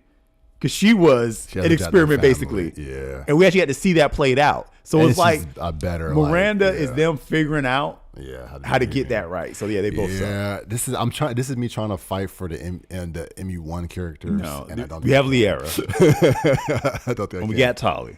That's really all we need. Saren's my boy. I want to put him like near the top. I love me some Saren. So here's the only thing. I miss not having a humanoid in front of me villain to hate. So yeah, I give you that. And Saren, I would agree. I felt like that until we found out he was indoctrinated. That to me takes the sting out of it because up to he seemed like the big bad. You're chasing him down. I am with you. But once the whole thing happened, when we're like, oh, he's actually just indoctrinated. He started giving his little speech of like, yes, no, this is the correct way to do it, Shepard, and I'm going to help them because they need me. It's like it just started like falling I apart. forgot he was indoctrinated. And then you have the option to talk him down or just kill him. But if you talk him down, he kind of like snaps out of it a little bit and he kills himself. Yeah, I never got that play. I was never that Paragon. I usually did Renegade playthroughs. I was never Paragon enough to pull that off. You did always do. Did you ever pull that off? Oh yeah. Holy crap! I thought it was like nearly impossible. Like how good do you have to be to pull that off? No, it's not impossible. Oh my gosh, I never seen that before. All right, so where would you put him? I think he has to go good. Okay, I can live with that. I feel like he would have been up until you find out he's indoctrinated, and then once you see the Reapers, who the heck is Saren? Why does Saren matter at that point? I just like to have it. He was cool. All right, I think Benezia. The thing that makes Benezia more interesting is lore. Yeah, lore. Character, I think, is mad or bad. She doesn't really do anything. I'll give her mad. I feel like the lore from the other stuff that ends up happening. Let's follow about Mass Effect 1. You have Sarah, you have Mentra Benezia. It was like these people, they were using people to do stuff. And then we get to part 2, and it's just like, the collectors. Like, I like that there were humanoid creatures that were assisting the Reapers and their mission and all that kind of stuff. And then it was backstabbing going on. It was cool to me. The fact that they indoctrinated does like weaken it some. Who the heck is this? I think, that's Engineer Adams. In the first game, he's the guy who's at the bottom of the ship. Okay. You going down there? He's down there with Tali, they be in. Why should he not be as a question mark, or does he have anything? Nah, he doesn't do it. He literally doesn't do anything. Who's this? Presley, my good man Presley. The thing, Presley's only in the first game because he dies in the opening credits of the second. But Presley has a turnaround. If you want him to have a turnaround, he's worse than Ashley in terms of anti-aliens. And you basically can turn him around. So basically, he's like, you know what, Shepard, you changed my mind. I've come to think of these other people, like the other. We are a team. We're a crew. We're a family. Yeah. So he has that like whole little arc. Okay. So it depends on how you play the game. So well, in that light, where would you put him? I guess I put this hard. I love the Normandy crew, but they don't do much outside of this, like your interaction. So I give him good. But I feel like that might be too high. I think Saren should just be a step higher. That's all. That's just me personally. I mean, we can put him in great. We can put Saren him in great, but he can't be S. Oh, I forgot her name. She's dope. She got to be. Well, she got to at least be good. That's your homegirl. Yeah, I put her in great. I'm cool with that. She's always in there. Yeah, she survived everything, right? Well, she can survive. That's how you play the game. That's how you play the game. That better not be who I think it is. It is who you think it is. Isn't it? Mr. Political Storm himself. Okay. Oh, this dude. Yeah. I mean, you can put him in trash if you want, but maybe you can give him bad. I'll give him bad because he moves plot forward and stuff. That's what I'm saying. He's trash for different reasons. I have like foundational meta reasons for my hatred for Katie. Udina is a legitimate character. He's just a jerk. Yeah. So it never stops being one. Yeah. And gets worse than Mass Effect 3. At least I could respect. I didn't like him. I was like, all right, well, he's doing his What was he doing in Mass Effect 3? At this point, the Reapers are here. What's the problem? He started working for the Reapers. Really? Yes, he ended up getting indoctrinated. Of course he would. He starts working with the Reapers. Oh my gosh, man! Maybe he should be trash. So that killed it. Again, every time you get indoctrinated, it kills it for me. Yeah, I'm like, at least you're trash. Your motivation, you're protecting humanity. You're trying to push humanity. Is that the council? Oh, these dudes. Yeah, they gotta be trash. I hate them. They gotta be trash. They were jerks for no reason. Yeah. Who is this? That's Harkin. I don't know. It depends if you ever did Harkin. He was the CSEC officer who's a very like they call him a scumbag dude. He was like, that was when you were trying to figure out information on Saren. You can go to him to get information, but it's such a side. He really isn't relevant. He pops up again in the second game. She's a reporter. Yeah. From the first couple games. She's in all of them. Oh, really? This is the one that you punch in the face if you want to. Yeah. She's funny. She was a jerk. Right? She is. She deserve it's it. funny. I'm trying to remember. I just did it. Yeah. She is a jerk. I mean, it depends on how you played it. You can have a turnaround with her at the last game. Okay. Where it's like you guys can come to understanding. And it's really, they gave everybody like, oh, I get why you are the way you are. Because it's like, she's like, I'm just confused and I'm scared. I'm trying to figure out what's going on and stuff like that. I was like, oh, okay, well, you know what? You can help me fight the Reapers by getting the information out. And, it's this whole little thing that they do. So you might make a whole nother tier. But yeah, so she's she's the thing that makes her funny is just has its own. He just did it. I just saw it and I just had to do that. So Star Child gets his own. Yeah, Star Child is just horrible. I don't even want to talk about it. It's just horrible. Okay, I see someone sorry up here. Let me. Yeah, I'm about to say we might want to jump ahead. We're going to be here all day. We want to just hop around and people we want. Oh, okay. So well, let's look at all these. Sorry, who is that? Is that that's not Omega chick? No, That's not Arya. It's probably the one from Zoo's Hope, but no, she didn't being green. I don't know who that is. I can't. It's hard for me, unless it's one of what's her name's daughters. Oh, Samara. Yeah, it could be. It's not the evil one, the insane serial killer one. No, it's not her. Okay, that's her. Yeah, this girl, I'm pretty sure that's Nasana, and she was the one that you go. I think that's Nasana. You go to hunt her down. No, Thane it has a mission to go like basically take her out. So you're going there to meet Thane. But she's also in the first game. She's like, again, not that relevant. So she can be question mark, to be honest. I forgot about that. Okay. That's fine. This one, she looks so familiar, but I cannot. Maybe I'm we not will 100% remember. I wish they would label these. All right, this is Garrus, right? Yeah, that's Garrus. So we're going to put him in S tier. Yeah, yes. Is this Rex? Yeah. S tier. S tier for me as well. Get him I up there. love Rex. Let's get him up there. All right. Is that Tali? Tali. S tier. Put it up S-tier. top. Yeah, it's crazy. She's best girl. yeah, okay, I didn't know if you knew about that. Yeah. She changed so much. This is Liara, right? That's Liara. Okay, I'm about to say because some of when she got in her Shadow Broker phase. Yeah. S tier. You see it. Notice for these dudes that? Yeah. All Let's tell you something. now there is a character that it depends on how we feel about this character. They could be S tier. All right. Who's a human? Who? So it just I'll say when we get to them. But there's only one human who could possibly be S tier. You got a problem with this? Absolutely not. Okay. Jacob is also trash. Yeah. That man. The prize. Oh, I always play female characters in Mass Effect. It's just the thing that I've done. But not always, no, because I have my Daniel Craig dude. But I always play renegade characters. But I had one central female character that I played through the 3 games. That was hilarious. And Jacob should have been the obvious go-to, and I was just like, I had to go with Thane because I could not. Jacob was trash. I did not like him. Yeah. He tried to be SWAT, like he tried to have that whole Luke Cage thing, and it didn't work. Yeah, I'm sorry. It wasn't there. Who the? Oh, that's the Thorian. Oh, from. It depends how you feel about that fight. Like I don't know what else. Was that the plants? Mm-hmm. But it was evil. No, it was evil. It was trying to.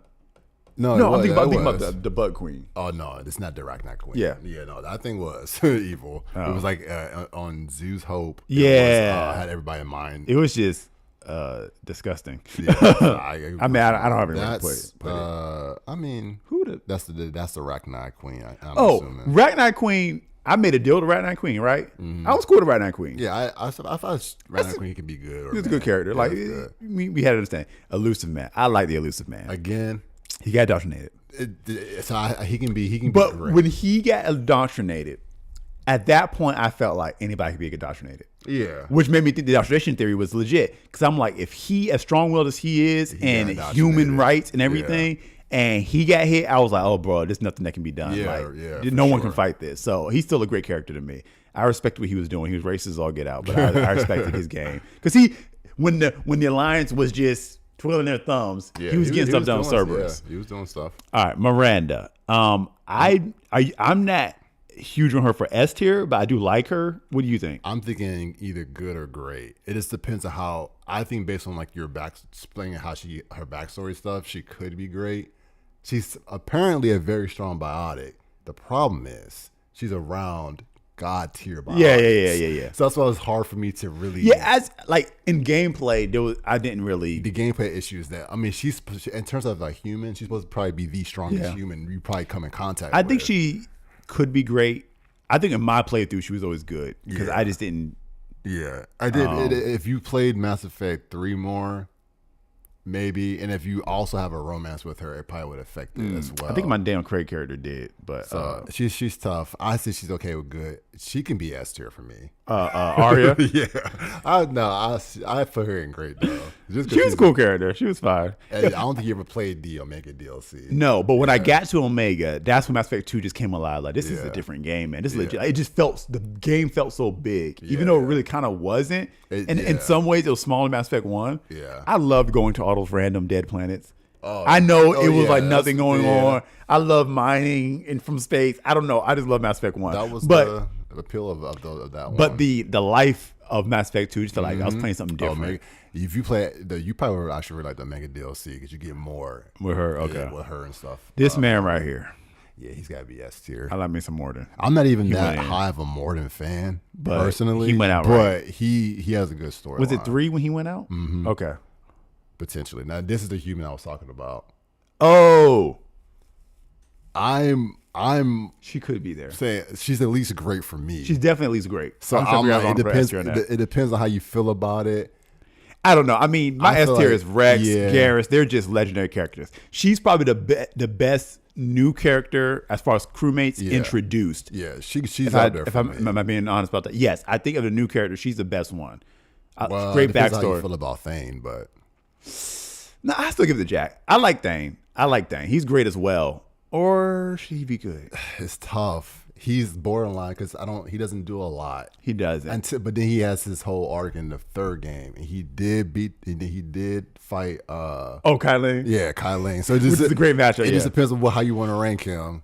I would probably put him in good, but I wouldn't be mad at. someone Yeah, saying I he's live it. great. Samara. I probably would put her. See, for me, it's really about your abilities. So I would Samara's dope. put her great. She's crazy in terms of her abilities. I thought I put her there. I might have put Thane and up she's there. interesting with the whole Justicar stuff. Yeah, Very interesting she is. stuff. I probably put her in good personally, but she It is also very probably depends strong. on your playthroughs too. Yeah, That's I mean, the- I think I chose the daughter once, but it was like just to Yeah, do it. just But to- just it's fun of better it. to be Samara. freaking Oh, I love. Legion. He's dope. Yeah, he's at least great, but I wouldn't be mad at S tier. I don't be mad at here either, especially the way his story ends. He's but not, he's not in the game enough. he's just though. such a cool character. He is. Yeah. He is such a cool character. Like that, whoever had that idea to do that was just grade A. All right, which one is this Grunt? Is that Grunt? That's Grunt. Grunt's cool. He Grunt- really is. I feel like he's either Mass good or Effect 2 great. has some good characters, man. Yeah, Mass Effect 2 characters to me don't go below good. Yeah. Other than Jacob. Yeah, which goes to show they just couldn't get their humans right. Even did you ever play with Kasumi? I know you probably didn't do that. Where? DLC. Kasumi, she was a thief. I really like No. Kasumi. She's one of those characters that doesn't have a lot of dialogue because she's a DLC character, but she's cool. we gonna put her. I put her in good. Okay, because I don't have any opinion on that 'cause I don't remember. He is mad for me, but I know that's a hot take. Who's that? What's his name? Dang, I am blanking on my man's name. What does he do? He's another DLC character from Mass Effect 2. But Good Lord. he's like a beloved in like the fan, like in the community. Huh. I'm probably the unpopular opinion lower on him. I feel like I should give him good. I'm kind of mad on what is his name? I can't even think of his name right now. We can put him in math right now. All right, That's I'm gonna gonna be a let's give it hot about take. 5 to 10 more minutes, and then we'll probably in at 8:30, and so we could have time to hit one other thing. Okay. Is that okay? Oh, we got to give Joker. Oh, Joker. He's great, at least. At least great. He very well could be S. He could be S tier. I He think did survive that needs to be S mission tier. on his own. He's been in the whole time. Yeah, he got through everything. And what's her name? Ida. Edie. Edie. Edie's S tier. Yeah. If Joker's up there. Yeah, Oh well, which version of Edie? Because they have her in the other version. For me, What's the other version? this version of Edie is Right the here? OG. That's when she's just the AI. I mean, And that's when she's not. And this is when they put her in the armor. I guess that'd be the best way to do it. I mean, do you think she was an upgrade to come out and be alive as a walking person, or do you feel like she's better off in the ship? I still see it as the same entity. Do I want her in S tier at all, though? She can maybe put her in great. I think she's great. Edie's up there though. It's She's tough. dope, She but is I dope. mean, she's a dope addition. Like you think about the Normandy crew. yeah. Like not so much the squad mates. I feel like she's a mid squad mate. I didn't thought she was that interesting as a Yeah. play with. They just, But as a Normandy crew person, she's up there. is this Femship? That's Femship, renegade Femship at that. Okay, So, yeah, it's well, gotta be that's S tier. this is what they need to make a movie on. Yeah. She's better. Is Mel Shep in here? Because he's actually gonna be a tier lower. I don't see Mel Shep, which is funny. So they just have her be. Well, that just goes to show. Everybody be fan. That just goes to show. Fangirl over Femshep. What you hate about Kylie? Kylie needs to be on that trash tier. I liked him in the books though. He was so annoying. He was so annoying. Where we hit most of the kid, you've been brought down by the Star Child. Yeah, I'm sorry, you have a Star Child Association. You've been infected. Oh yeah, I forgot about the Prothean dude. Why am I forgetting these people? Javik. Javik. I don't know where I pulled that from. Yeah, Javik. Oh no. I kind of feel about him. He was cool. He's better than If you're Mel Shep, he's cool. Yeah. No, actually, he's cool all the way around. Yeah, he's cool all the way around. He's the same to both versions. What's his name? James? Vega. Yeah. James Vega. He's cool. He's kind of boring. Yeah. But at the same time, he's down the ride. He would have been, if he was in Mass Effect 1, he would have been a higher rated character. He's good. I'm not gonna knock him. He's just not on the level to me of any of the other. He's not on. Oh, is that Eve the princess? Who? The female Krogan chick? No, she's down here. Oh, her. Oh, okay, yeah, she was cool. She was a beast. She was cool. This is freaking always call you for missions. Who's that? Commander. He'll be like, Shepard. This is. What's his name? Admiral. The one who always called you in Mass Effect 1 okay. mission. I can't remember thinking. Well, I guess he's cool. All right, did we get everybody that's important? Yeah, we got everybody who's the most important. Okay. Can't even tell who that is. It's another. I don't know what that is. Okay. Is that Thane's son? Yeah. Wait, is this Femship? Maybe that is. So who was that? Well, whatever. I feel like they missed a lot of people. There goes Jacob's dad. I don't know about him. Is this Harbinger? Yeah, that's Harbinger. You gotta wonder. Harbinger. Are you sure that's Sovereign? Nah, that's Harbinger. Who's this? I'm sorry. That is Sovereign. That is Sovereign. That's Sovereign. Sovereign was cool. Yeah, He was a good. I like Sovereign. Sovereign. Sovereign. I mean, when Sovereign popped Is this up, Harbinger? Or is this the Leviathan? Yeah, that's probably Harbinger. It's hard for me to tell from that image. Yeah, but Harbinger. I hated Harbinger. But Harbinger was a good villain. Beast. He was a good villain. Maybe he should be great. Yeah, I think because Sovereign's like a smaller one. Smaller one. Harbinger definitely is more serious, more threatening. But Sovereign was just dope because he introduced the whole world. And But yeah, those are the most important characters. All right, well, then, fair enough. All right. All right, what else we got? You want to hit an underrated classic? Yeah, I guess we can do that. Or do you want to watch the skits? Oh, yeah. Let's do All right, skits. we have not watched any skits in a while. So these skits, if you're a Barnes Bros fan, you've seen these before. If you watched our stuff on Cox. Yeah. But it haven't officially ever been released to our YouTube channel yet. So we're going to release it to our YouTube channel, but we just figured, hey, let you guys watch it first with us. And these are pretty funny, some funny characters that were introduced. So audio should be playing. I think last time It was we too were loud. louder. So It was louder than us. So let's, where was that? No, be big is good. And then I'm going to switch it over so that I can adjust this audio. So let's bring that down a little bit and hope for the best. Here we go. You call these these were well, we'll let you guys watch it. For this, we'll explain it. Hello, we are the founders of NewTube, a new and exciting online entertainment network. Today we're holding open auditions in hopes of finding new blood to join our content creation team. Obviously, we won't be taking everyone. We have a very high standard of quality, and we only want the best. Still, it's always exciting to meet independent entertainers who are looking to make it big. We're just here to facilitate that. That's right. We made dreams come true. These characters were so funny to me. We didn't do enough with them. You sure didn't.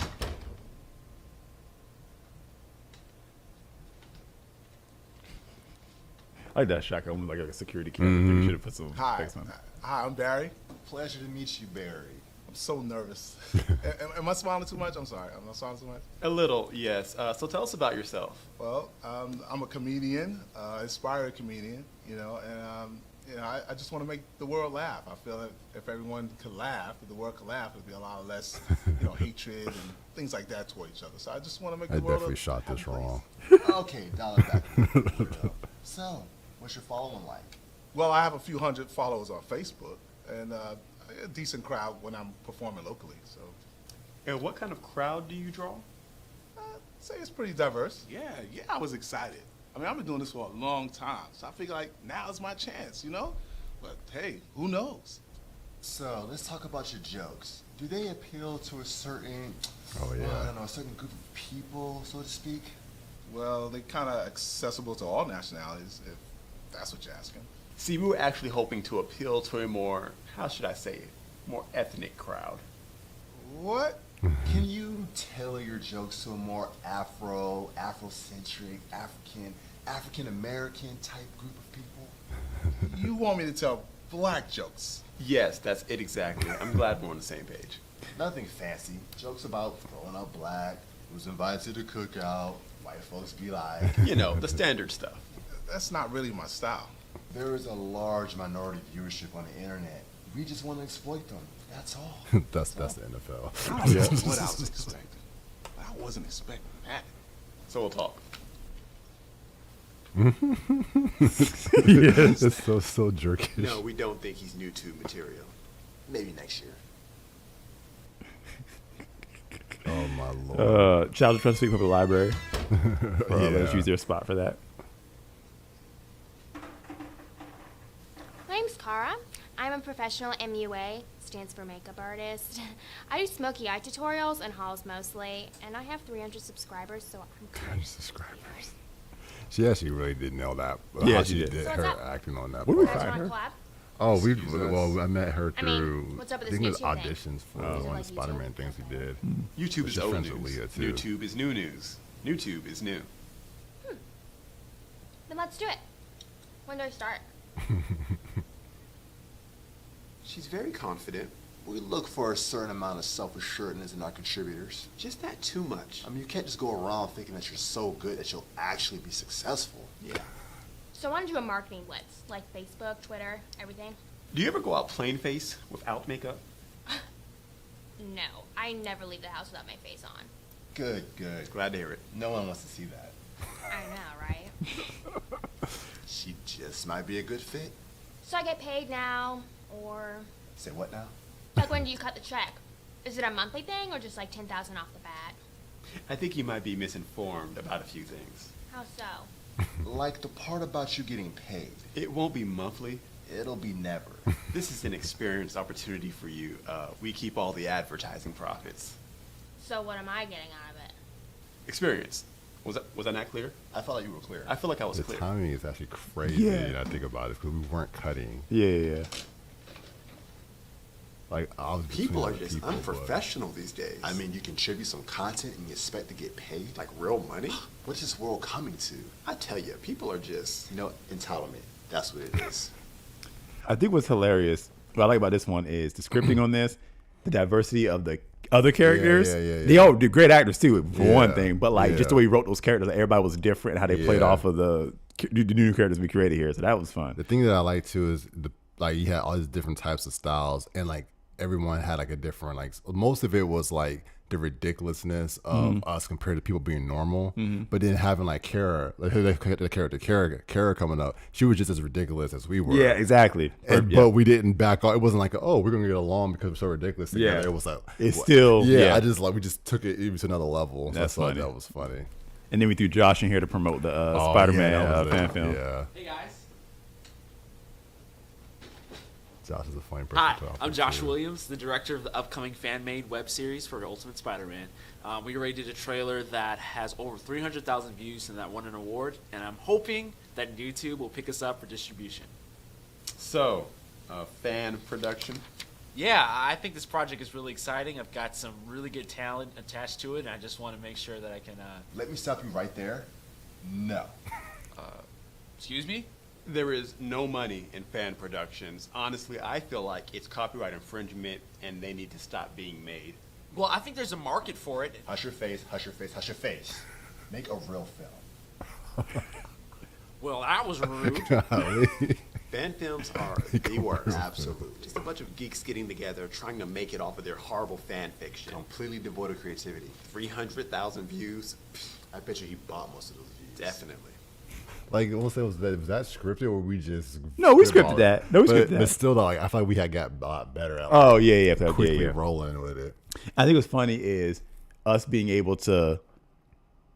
It was a rare case of us being on camera together, not antagonizing each other, but being on the same side. Because usually, that's what you said. Yeah, there's always conflict of some sort in most of our skits. Yeah, that's and true. so we had to be opposite sides of it. Yeah. Whatever that conflict That's a good is, point, yeah. even if it's the game consoles or whatever. Yeah. So this time we got to be conflicting against somebody else. I never even looked at it like that. So yeah. this and the FBI jank. Oh yeah. That yeah. those are the later skits we did. Where we Yeah. actually got to play off each other positively and bring ridiculousness to somebody else rather than Yeah. bounce ridiculousness off each other. That's actually a very Yeah. good point. Bringing our ridiculousness to some other. Yeah. Yeah. I never thought of it like that. And I think that's kind of like some of the most fun where we can do characters like that. Because Yeah. even though TV's That Guy and Intern are technically on the same side from meta It's stats, antagonist, they're still, even if they're talking to somebody else, the banter is between the two of them Yeah, disagreeing yeah, on something. right. So, yeah, I think that's actually pretty cool. We got to do that.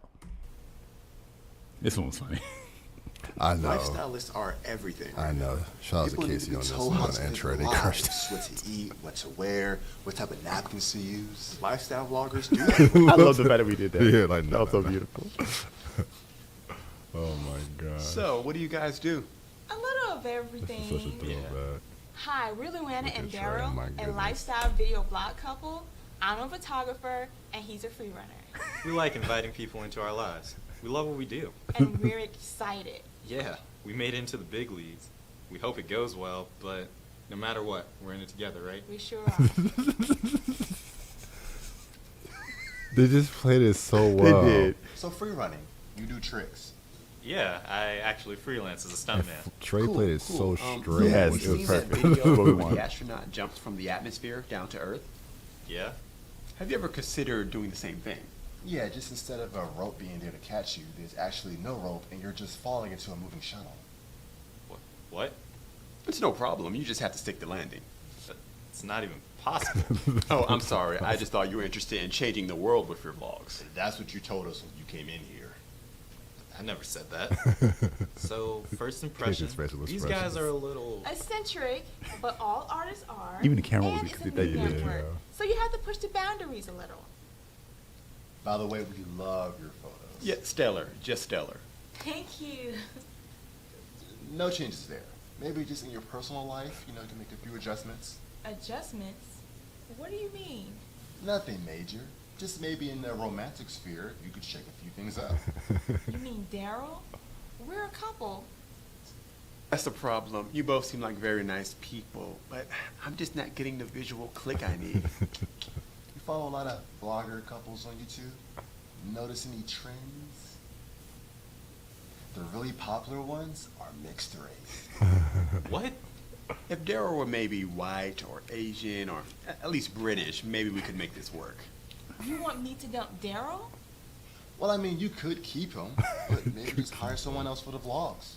No way. I'm hearing your tone, and I'm finding it a little offensive, to be honest. Do you have a problem with diversity?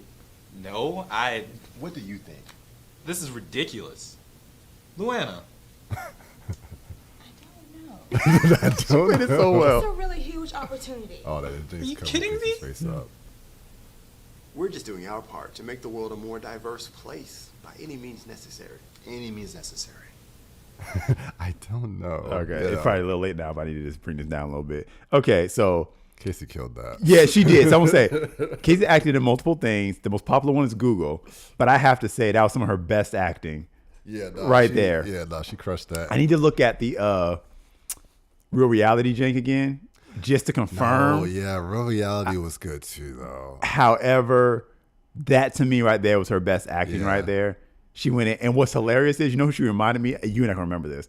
Who she reminded me of, but it was an annoying character to me, was Hawk Girl from Legends of Tomorrow in the CW that was airing at the time. remember- And she put me in mind of her. I hated that character, the way she acted in that show. I have but to see her again. I yeah, don't but remember. regardless, he did an excellent job on that. That was hilarious. That was funny. I knew exactly what I wanted out of that, and they both played it very well. No, it was because Trey played it so straight. Oh Mm-hmm. my gosh, that's what makes, because he's like, it's just so like, it's so funny. But it was the dynamic, and well, our shooting. I guess you were doing the camera work on that, but yeah, I think so. because it was like the Office style mockumentary look, and like when Casey like leaned into the frame and the way you zoomed out, like timing was everything. Like everybody was just locked in on those skits. No, that was one of our best stuff. Yeah.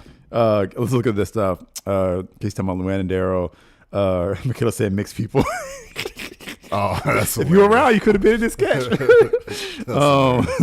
Okay, said thank you, and she also said, "What hot girl? Dang, remember hot girl? But what it is specifically is the facial expressions. Hot girl would do this thing with her eyebrows when she was like conflicted about something, and you were doing that, and it was just perfect. It was just hilarious. I need to watch that perfect. again. No, that was good. That was JJ. Yeah, that is probably JJ. I don't know. Oh my gosh, that was good. That was No, great. that was really good good. job. Good job. She definitely crushed it. My name is Sergio Batson. I'm a bodybuilder and Instagram fitness motivator. Follow me at Big Buff and Batson. Double tap for the pump. Everybody, I scripted this well. I'm sorry. You did, and We're everybody planning to pulled drink it it off. later. Oh, all right. Well, you're quite large. Quite large, yes. Yes. Can I assume you have a little extra pump,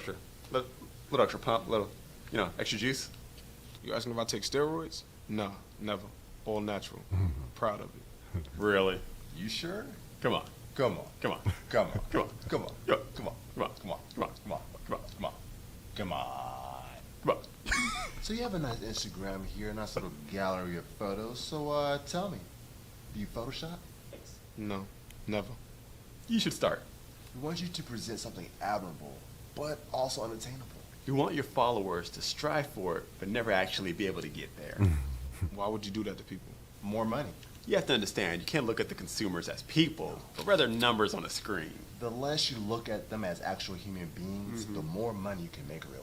Really, and that's really what it's all about. Yeah, I mean, that's the American dream right there. Definitely. I don't know how many people y'all have done these interviews with, and how many of them felt a certain kind of way, but I'm gonna say it. I feel like these are some clowns in there. I feel like they are very offensive and inconsiderate, and it would be a mistake on any individual's part to go into business with them. This is not how you do business, and not how you engage and retain a valuable audience. You need to be interested in people and their thoughts and their desires, and make honest, valuable content that respects their time and intelligence. That's all I got to say about that. I think we're off to a great start. Definitely. Okay, couple things. Number one, everybody was perfectly cast. Yeah. Everybody played their role. I'm sorry, that's probably the best script I've written. I'm gonna say it seemed like you wrote the script for these people. And that's what's amazing about it. So I don't know think that's how it was. I don't think so. this played. No, I'm saying it played out perfectly. Like we got these people, and everybody like knew how to play their role and lock it in perfectly. Yeah. And like he gave me 50 Cent vibes for one. Yeah, for sure. Yeah. But it was like everybody played it exactly how they played it. Just everybody who had to be straight played it straight. Everybody had to be goofy, played it goofy. So the goofy characters were Kara and Casey. Casey, yeah. Josh was like a character hyper version of himself. himself, Character, yeah. yes, of himself. People who had to play it straight was Batson at the end, Trey. Oh, what's Barry. Yeah, he and was. Kind of, it was a little bit in between, Yeah. but it was perfect. Casey said very good, very office like. Yes, I don't even think that when I was writing it, like, yes, I wanted it kind of the documentary style. Yeah. But I don't think I was trying to emulate Office.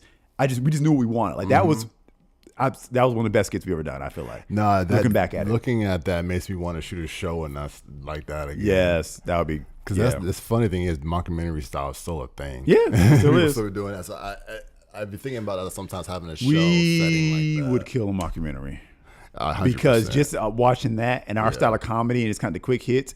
But I just felt like, again, I guess I'm kind of tooting my own horn here. No, but the that was scripting good. in that, like, it just felt like the progression of it. Like even his whole like little message at the end, like, I forgot about that. Like, it just felt like it was a perfect progression of the story and everything, and just the timing. That was a good skit. I kind of forgot how good that was. You were making a like a statement. It was like it was a joking that type of mindset about that people can have. Yeah.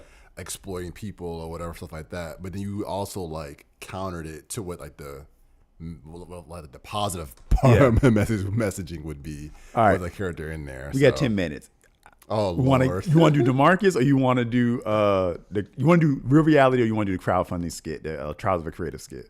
Real reality is All right. just so funny. All right, let's do Charles real the reality. Creative is also funny too, though. Real reality ad. If we got 10 minutes, we can hit both.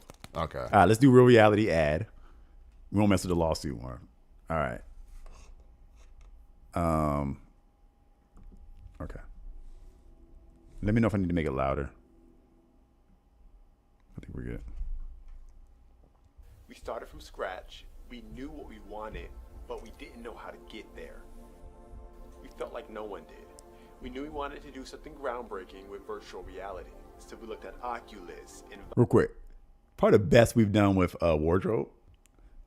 This was good. I feel like it got the personalities across. Yeah, the whole tech, bro, tech, look, Silicon Valley vibe. Yeah, I think we did some. I was good like, hits. I feel like we was locked in on this Cox thing. I don't know what it was. We need to go television again, so we really lock in. But like, oh yeah, we get I it. think we high could quality. do it again. We just were because we were on Cox. We just were doing it. All right, she said do it louder. I'm gonna start from the scratch.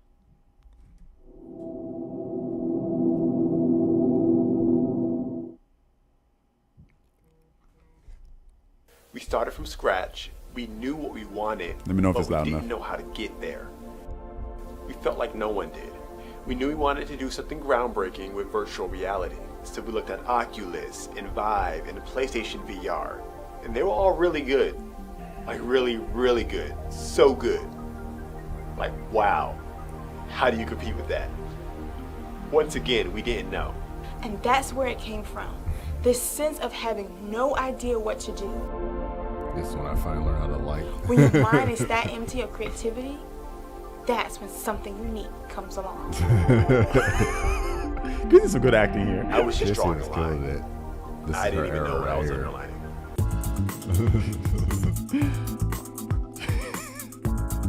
Real reality is a new technology. Michael, It's gonna change the whole game. Gonna change the whole industry.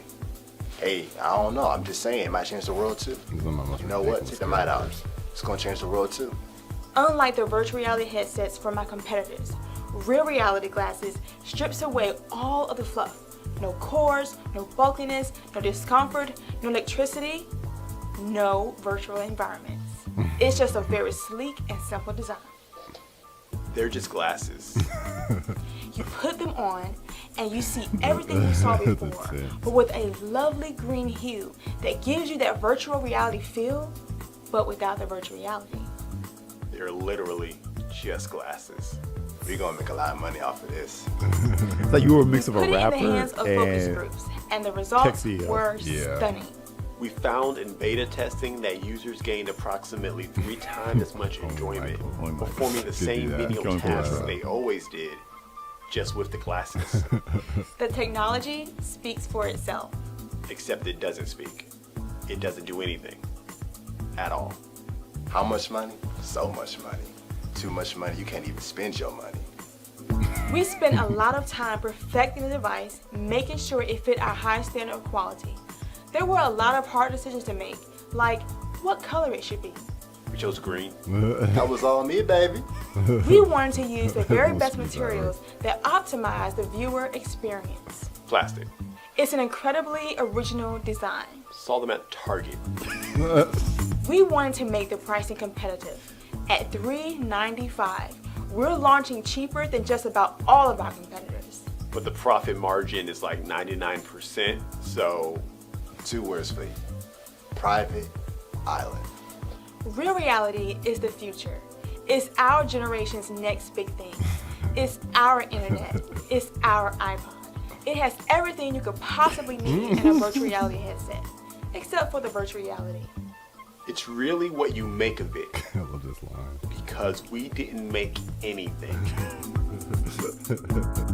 I don't think it even needed a patent. But we're not resting on our laurels.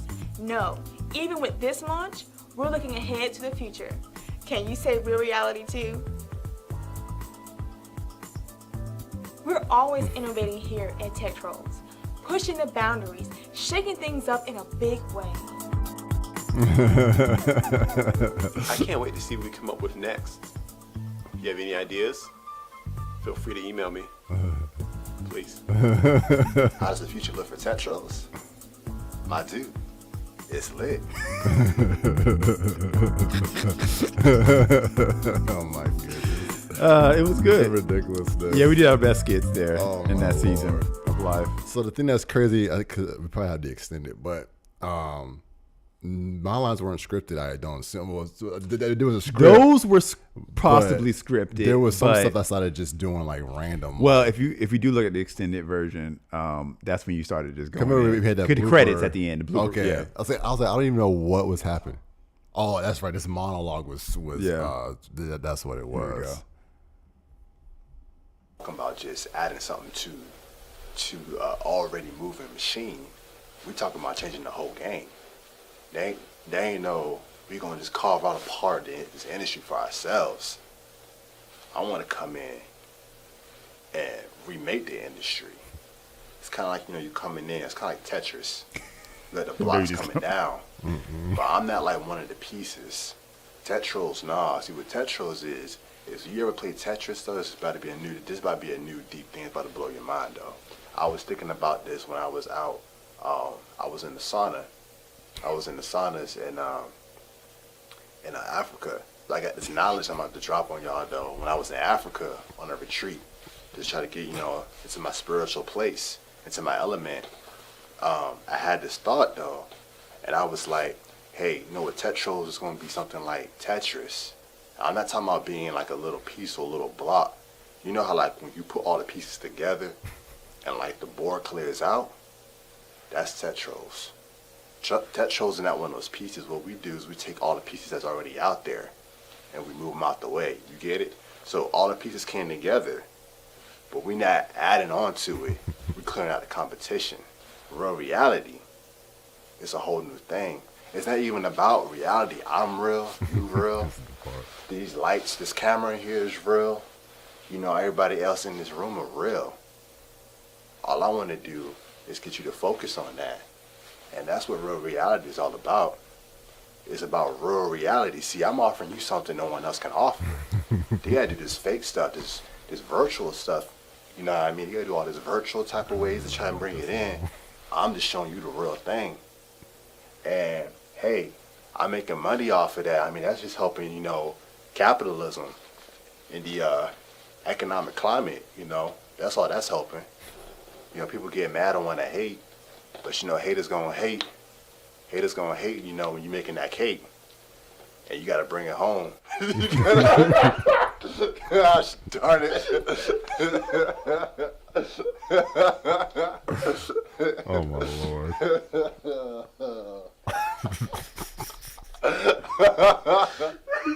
Oh my gosh! That was good. All right. So, one, that was a great character for you. You did excellent. That's your Earl. Yeah, for sure. Earl's my grade A character. That's your grade A character. We got to do more of DeMarcus the Green. Oh my Lord! Besides the fact that you just off the dome, but it's like the fact the trails you took, like you took trails off and you come back, like that's just perfect grade A. What's the word? Improv. Improv. Yeah. Oh my goodness. Yes, that was wonderful. I couldn't have scripted that myself. I'm trying to think of like this. I feel like there's somebody in my mind thinking of this puts me in mind of. That it kind of character? puts me in mind of Rick Ross. Have you ever seen him do his interviews? Oh, okay. And he be saying stuff. People be making the memes out of it. Of like, what are you talking about? Like he's like, man, we out here farming, raising chickens. Chickens by the thousands. Quack, quack, quack. Like that. People like it feels a little bit like that. Yeah. And sadly, I hate to say this, there's a little bit of Diddy in there.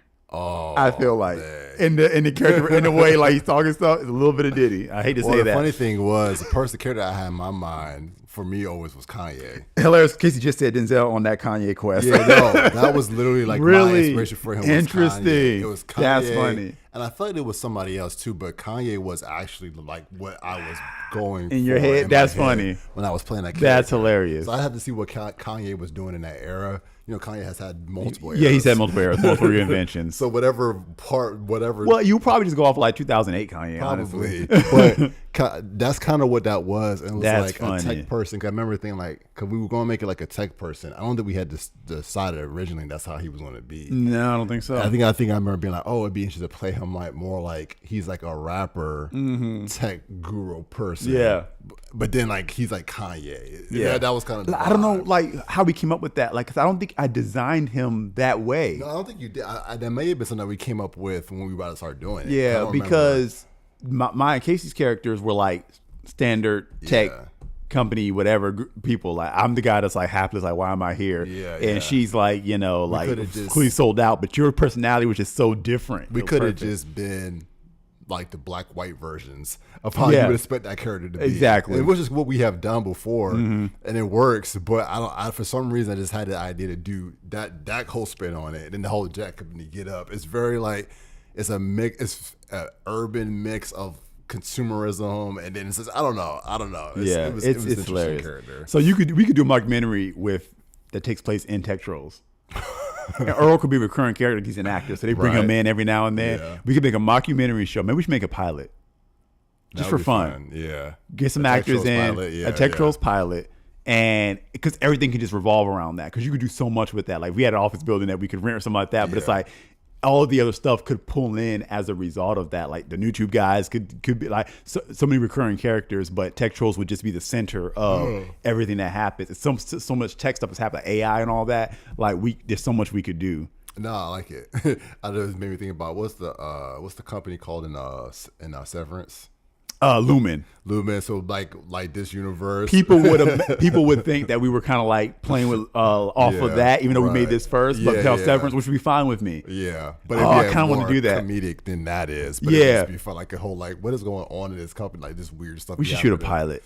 We should shoot a pilot for Tech Trolls. Yeah, that we could definitely do that. I feel like that would be fun. Let's see what she said. Oh, she said, yeah, it's kind of close. Yeah. What do y'all think? Should we do a pilot for Tech Trolls mockumentary, office style? It's not the office, but at a tech company. Yeah. And it was DeMarcus the Green be a character, He's Melody, the CEO, right? Steven. Yeah. So all of the characters that we played in there would be characters. Earl would be a recurring side actor, like, you know, comes in every now and again. And then we just play all these different characters. That would be hilarious. Oh my gosh. We should definitely do something like that. Oh man, because they could we would just do everything that we're seeing happen in the world right now. They're a tech company, but then they'll make a streaming service, and so that you could bring in TV exec guy and intern, and maybe it's like a competing thing, like they're on opposite sides. Oh my god, it would be hilarious. No, that would be. It would be hilarious. Seeing they would so launch a cryptocurrency. Oh, they would so launch. That would do a rug pull like cryptocurrency, and it would be an Earl coin. A Earl coin? They would bring in Earl and be like, "We're gonna make a coin, and we're gonna make it off of you. It'll be Earl's face. It'll be that would be the chat, like okay. the $ Earl, and they would do a rug pull with it. So Earl would be out there promoting it, and then they would get all their money out, and then Earl would be hated for it though. That's what they make him the face of it. And it's like DeMarcus Green get all his money out, and they just leave Earl hanging. Oh my gosh, that'd be amazing. It could be funny. Earl's coming in for something, and like he's like somehow about to get like escorted out. Like, oh, I'm just trying to. And then DeMarcus the Green sees him, like, hey, hold on, you. Yeah, that's it. He's our guy. Because they could be having a meeting about like, look, I see DeMarcus Green coming in, like, look, like, boom, at the billboard, like he's Michael Scott, but just him. And he'd be like, look, we making a cryptocurrency. And my character Steven be like, I don't think like this isn't at the climate for that right now. It's like, look, if the president of the United States can have a coin, I should have a coin. But he talks that DeMarcus the Green can have a coin. Like, and so we're like, it's like, but do you really want to put yourself out there? It's like, all right, if we do this, maybe it shouldn't be you because we could never recover from that damage. But we're going to do it. And in the background, the glass windows, you see Earl getting escorted out for whatever reason. Like, wait, no, please. And he's like, him. He's our guy. And so then they do this whole marketing campaign. Earl is all like, here, get the Earl coin. And it's going to be great perfect. And stuff like that. New currency. And Lord. That would be the pilot. I'm going to script a pilot on that entire concept right there that we just talked about. That'd be beautiful. I don't know where we're going to shoot it.